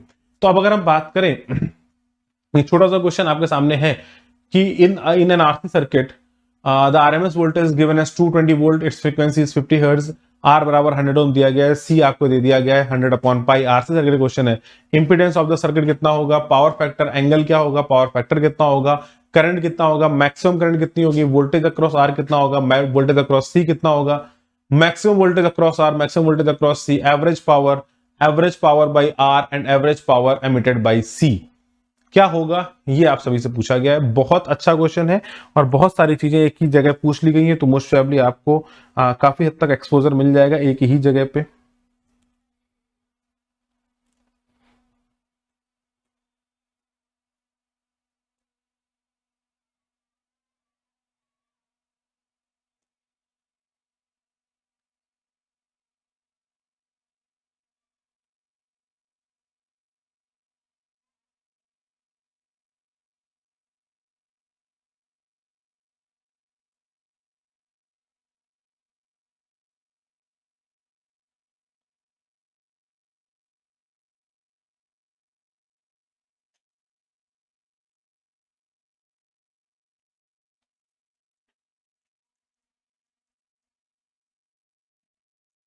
अभी हम लोग पावर फैक्टर, अभी इस क्वेश्चन को हम लोग करेंगे बच्चे, अभी लास्ट में पावर फैक्टर पढ़ेंगे, भी मैंने पढ़ाया नहीं है आपको शायद, अभी लास्ट में पढ़ेंगे, लेकिन बाकी आप सभी कर सकते हैं। अभी अभी करिएगा होमवर्क में ये, ठीक है। बाकी अभी क्वेश्चंस बहुत सारे, लेकिन क्योंकि समय थोड़ा सा कम है, मुझे अभी आईओक्यू का सॉल्यूशन बनाना है, तो मैं पहले पूरा थ्योरी एक बार कंप्लीट कर लेता हूं, फिर वापस आके आप सभी क्वेश्चंस की प्रैक्टिस करा दूंगा इन कमिंग सेशंस, ठीक है। जल्दी से आ जाओ। Inductance, capacitance, resistance in the series, अगर तीनों चीजें सीरीज में डाल दी जाएंगी तो क्या हो गया, आपने कहा देखो सर बहुत सिंपल, तीनों सीरीज में है, आई को इधर ले लो, आई नॉट साइन ओमेगा टी, क्या क्या हो गया, आपने कहा देखो सर इसमें लीड करा दो, करंट में लीड लैग हो गया, इसमें सीधे चला दो, आपने कहा लो भैया हो गया, आंसर आ गया। आपने कहा देखो इन्हीं तीन का रिजल्टेंट चाहिए, मैंने कहा बिल्कुल चाहिए। अगर मैं VL लिखूंगा तो क्या लिखूंगा, आप बोलेंगे VL लिखूंगा I not sine omega T plus pi by 2 into, देखो बेटा उसी का पूरा है, पोटेंशियल अक्रॉस इंडक्टर्स अगर लिखूंगा तो into X L, potential across capacitance अगर लिखूंगा तो क्या लिखूंगा, I not into XC into sine of omega T minus pi by 2, potential across resistance अगर लिखूंगा तो क्या लिखूंगा, I not sine omega T into R. आपने कहा ये तीनों का पोटेंशियल हो गया। किसी भी समय पर अगर मैं जोड़ दूंगा, किसी भी समय, देखो पीक वैल्यू नहीं जोड़ सकता हूं, लेकिन ये जरूर बोल सकता हूं VL plus BC plus VR, ये उस समय पर E naught sine omega T के बराबर होने वाला है, जो उस समय पर करंट होगी वो उसके बराबर होगा, इसमें कोई दिक्कत वाली बात नहीं है। लेकिन अगर मेरे से पूछा जाए इसके अक्रॉस ईएमएफ जो होगा, total EMF of the source, ये कैसे वेरी कर रहा होगा, तो आप बोलेंगे इन तीनों का अगर मुझे रिजल्टेंट निकालना है तो मैं सबसे पहले इसकी पीक वैल्यू की बात करता हूं। तो पीक वैल्यू अगर मैं निकालना चाहूंगा ईएमएफ की, तो आप बोल सकते हैं ये कंडीशन पर डिपेंडेंट है कि VL बड़ा है या VC बड़ा है। अगर मैं अभी इस कंडीशन को मान लूं कि VL is greater than VC, तो इसकी जो वैल्यू ऊपर की तरफ आ जाएगी, that is simply defined as IXL minus IXC, ऊपर की तरफ VR इधर की तरफ, तो रिजल्टेंट जो हो जाएगा E नेट का वो कुछ इधर की तरफ हो जाएगा बाय एन एंगल फाई। तो अगर मैं यहां पर देखता हूं तो मैं इस चीज को बहुत क्लियरली बच्चों मेंशन कर सकता हूं कि नेट ई नेट की जो मैं बात करूंगा, इसका ईएमएफ जो नेट हो जाएगा, that is simply defined as I nought XL minus XC का whole square plus I not into R का होल स्क्वायर का अंडर रूट। आपने कहा बिल्कुल सही बात है। इसका मतलब अगर मैं यहां पर बात करता तो आई की जो वैल्यू हो जाती वो E not upon XL minus XC का whole square plus R square. और भैया इसी को याद करना है, और भैया इसी को याद करना है। अब जो जीरो हो जाए, आरसी आरएल अलग अलग पढ़ने की जरूरत ही नहीं है, जो जीरो आ जाए बस को जीरो कर देना, अपना आंसर मैच करता जाएगा, कहीं कोई दिक्कत वाली बात ही नहीं आएगी। आई की value in series LCR circuit जैसे हमने पढ़ ली, तो ये जो लोअर होता है, जो नीचे लिखा हुआ है, इस टर्म को हम बोलते हैं, इस टर्म को हम बोलते हैं इंपीडेंस ऑफ द सर्किट। इसको हम बोलते हैं इंपीडेंस ऑफ द सर्किट, इसको हम बोलते हैं बच्चों इंपीडेंस ऑफ द सर्किट, जैसे यहां पर बना हुआ है। तो इस आई की जो वैल्यू हो जाएगी, that is simply defined as E not upon under root के अंदर एक्सएल माइनस एक्सी का whole square plus R square, और इसी टर्म को बच्चों नाम दिया जाता है z का। इस टर्म को बेटा क्या नाम देते हैं बच्चों हम लोग, इस टर्म को हम लोग नाम देते हैं z का। और जो इसके साथ एंगल फाई बना रहा होगा, यहां पर tan फाई की वैल्यू कितनी हो जाएगी, आप बोल सकते हैं XL minus XC upon R, XL minus XC upon R. And this is the two things that you should remember in your brain. ये पूरी तरीके से आपको याद होनी चाहिए मेरे प्यारे बच्चों, ये बहुत ज्यादा इंपॉर्टेंट है, ये दो फॉर्मूले याद होने चाहिए, इसमें कहीं से कहीं तक कोई दिक्कत नहीं है। नेक्स्ट पॉइंट की बात करते हैं। जैसा कि आपके सामने पूरा प्रूफ वगैरह जो भी है सब कुछ हम लोगों ने किया है, तो आप यहां पर देख सकते हैं। अगर आपको एक एक चीज पढ़नी है, जल्दी स्क्रीनशॉट ले लो, फटाफट आप एक एक चीज को अपने पास नोट्स के फॉर्मेट में लिख सकते हैं, नोट्स के फॉर्म, क्योंकि ये रिवीजन टूर है, साकार बैच है, रिवीजन टूर है, तो इसलिए थोड़ा तेज पढ़ा रहा हूं, थोड़ा सा तेज है इसलिए क्योंकि रिवीजन टूर है, राइट। नेक्स्ट पॉइंट की बात करते हैं। अगर सीरीज की जगह अगर ये पैरेलल हो जाता तो क्या क्या चेंजेस होते। मैं कहता देखो भैया, सीरीज की जगह अगर पैरेलल हो जाता तो यहां पर सीरीज में करंट सेम होती है, यहां पर भी सेम होगा। यहां पर हमने करंट को इस एक्स एक्सिस पे मान के v को ऊपर की तरफ निकाला था, एक्सएल माइनस एक्सी के करस्पॉन्डिंग। अगर मेरे भाई, मेरे दोस्त, ये वी आर था, यही तो किया था आपने कहा। लेकिन यहां पर क्या होगा, आपने कहा यहां कुछ नहीं होगा, यहां पर तीनों से जाने वाली करंट अलग अलग हो जाएगी। यहां i1 हो जाएगा, यहां i2 हो जाएगा, यहां i3 हो जाएगा। i1 की वैल्यू हो जाएगी sorry E not upon R sine omega T. i2 की वैल्यू जो L से जा रही होगी, इसको IL भी बोल सकते हैं, इसकी वैल्यू हो जाएगी E not upon XL into sine of omega T. Current जो होगा वो लैग करेगा minus pi by two. C की अगर बात करेंगे तो हो जाएगा E not upon XC sine of omega T plus pi by two. जैसा सीरीज में हम टोटल ईएमएफ को जोड़ रहे थे, सीरीज में हम क्या कर रहे थे, सभी के क्रॉस टोटल ईएमएफ का समेशन ले रहे थे, यहां पर टोटल करंट का समेशन ले लेंगे। कुछ अंतर नहीं है, सब कुछ एक ही जैसा है। यहां पर करंट नेट निकाला जाएगा, यहां पर ईएमएफ नेट निकाला गया था। यहां के करंट को कंपैरिजन करेंगे, यहां पर अगर मेरे से पूछा जाएगा व्हाट इज आई नेट, तो आप उसके करस्पॉन्डिंग नेट आई को निकाल सकते हैं। लेकिन यस, ये बात बिल्कुल सही है कि इसका उपयोग काफी कम होता है, इसका उपयोग काफी ज्यादा होता है। तो ज्यादा फोकस पे करिएगा, लास्ट मोमेंट अगर आप पढ़ रहे हैं तो उस पर फोकस करने की ज्यादा जरूरत नहीं है, क्योंकि आपको पता है कि भैया देखो ई को हमने इधर ले लिया। मैं समझा जल्दी से देता हूं एक बार। तो आपने ई को इधर ले लिया, तो एक तो करंट इसके साथ हो गई, that is called as I R, और यहां पर क्या हो गए, ऊपर की तरफ आईसी है और नीचे की तरफ आईएल है, लैग कर रही है। तो आप अगर यहां पे बोलेंगे नेट करंट कितना हो जाएगा, मतलब करंट की मैक्सिमम वैल्यू कितनी होगी, तो आप बोल सकते हैं आई नॉट जो हो जाएगा। यहां पर आप देखेंगे तो ये हो गया ई नॉट अपॉन एक्सी, और ये अगर एक्सएल है तो मान लीजिए आईसी अगर ज्यादा है, assuming that IC is greater than IL, ऐसा मैं मान रहा हूं, तो ऊपर की तरफ इन दोनों का जो रिजल्टेंट होगा वो ऊपर की तरफ हो जाएगा E nought by XC minus E not upon XL, और यहां आर हो जाएगा। तो अगर मैं आई नॉट की बात करूंगा, it is simply equal to E not upon XC minus E not upon XL का whole square plus E not upon R का होल स्क्वायर। तो यहां से अगर आप देखेंगे तो ई नॉट कॉमन हो जाएगा, और इस सर्किट की बात करेंगे तो E nought is equals to I nought, और इसका मल्टीप्लीकेशन ना होके यहां पर डिवीजन में चला जाएगा, अंडर रूट के अंदर 1 upon XC minus 1 upon XL का whole square plus 1 upon R का होल स्क्वायर। ये चीजें ज्यादा उपयोग में नहीं आती हैं, कम आती हैं, लेकिन मैथोडोलॉजी प्यारे बच्चों बिल्कुल वही है, कोई अंतर नहीं है। बस यहां पर सारी वैल्यू 1 अपॉन में चली जाएंगी, तो वो थोड़ा सा क्या होता है, बच्चों को कॉम्प्लिकेटेड लगने लग जाता है। एक्चुअली डिफरेंस कुछ खास नहीं होता है, ठीक है। ये सारी की सारी वैल्यूज आपके सामने लिखी हुई हैं। इसको कई लोग एसएल ससेप्टिबिलिटी के नाम से भी डिफाइन कर देते हैं, लेकिन ये अभी तक उपयोग में नहीं आया हुआ टर्म है, बहुत ज्यादा उपयोग में किसी ने नहीं लिया है, या किसी भी क्वेश्चंस के अंदर पूछा नहीं गया, तो बहुत ज्यादा परेशान होने की जरूरत नहीं है। एडमिटेंस का नाम दे देते हैं। ये कुछ नए नाम हैं जो जनरली अभी तक नहीं पूछे जाते हैं, तो ना अगर नहीं भी अगर पढ़े आपने तो छोड़ सकते हैं। ये पैरेलल सर्किट के करस्पॉन्डिंग आते हैं, मतलब 1 अपॉन वैल्यूज को दूसरे नाम दे दिए गए। जैसे यहां पर एक्सएल को वीएल दे दिया गया, सॉरी एक्सएल को 1 अपॉन ओमेगा एल को एक्सएल का नाम दे दिया गया, वैसे 1 अपॉन ओमेगा 1 अपॉन एक्सएल को हम लोग यहाँ पर जी एस एल और एस सी के टर्म्स में डिफाइन कर देते हैं। मतलब 1 upon R square simply defined as G square. इस तरीके से हम इसको डिफाइन कर देते हैं मेरे प्यारे बच्चों, ठीक है। नेक्स्ट क्वेश्चन में बात करें, सीरीज में बात करें, अगर एक्सएल ग्रेटर देन एक्ससी होगा तो वी लीड करेगा आई के साथ, पाई की वैल्यू पॉजिटिव होगी, सर्किट का नेचर इंडक्टिव होगा। अगर यहां पर एसएल और एससी की बात करते हैं, मतलब 1 अपॉन एक्सएल और 1 अपॉन एक्ससी की बात कर रहे हैं बेसिक, जहां पर आप एसएल देख रहे हैं इसका मतलब है 1 अपॉन एक्सएल, जहां पर एससी देख रहे हैं इसका मतलब है 1 अपॉन एक्ससी, और इसके अलावा इसका कोई मतलब नहीं है। कोई बहुत ज्यादा पैनिक मत होइएगा, कह रहे और नई नई चीजें पता नहीं क्या देख ले, कुछ नया नहीं देख लिया। अब बार बार सोचो ना, इतना बड़ा लिखना मुश्किल हो रहा था, सोचो मैंने इतना बड़ा लिख दिया, आपको भी लगा कि पता नहीं क्या लिख दिया सर ने, लगता है ना। तो इसी की जगह 1 अपॉन एक्ससी को एचसी माइनस एस एक्स का स्क्वायर करके लिख दिया तो आपको वो चीज अच्छी लगने लग जाती है। मतलब it is just a representation, nothing more than that, ठीक है। तो इसको बहुत ज्यादा पैनिक ना होइए, ये तो खैर सीरीज का सर्किट हो जाएगा। Find out the impedance of given circuit, ये आप निकाल सकते हैं।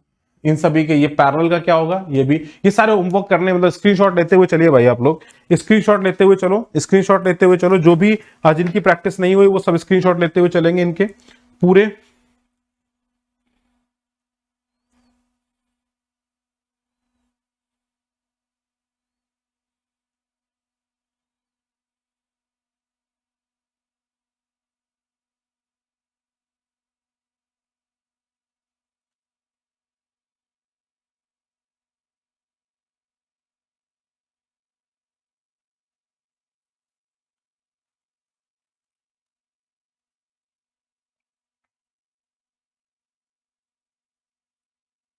ठीक है, इन सभी का आप स्क्रीनशॉट ले लीजिए बच्चों।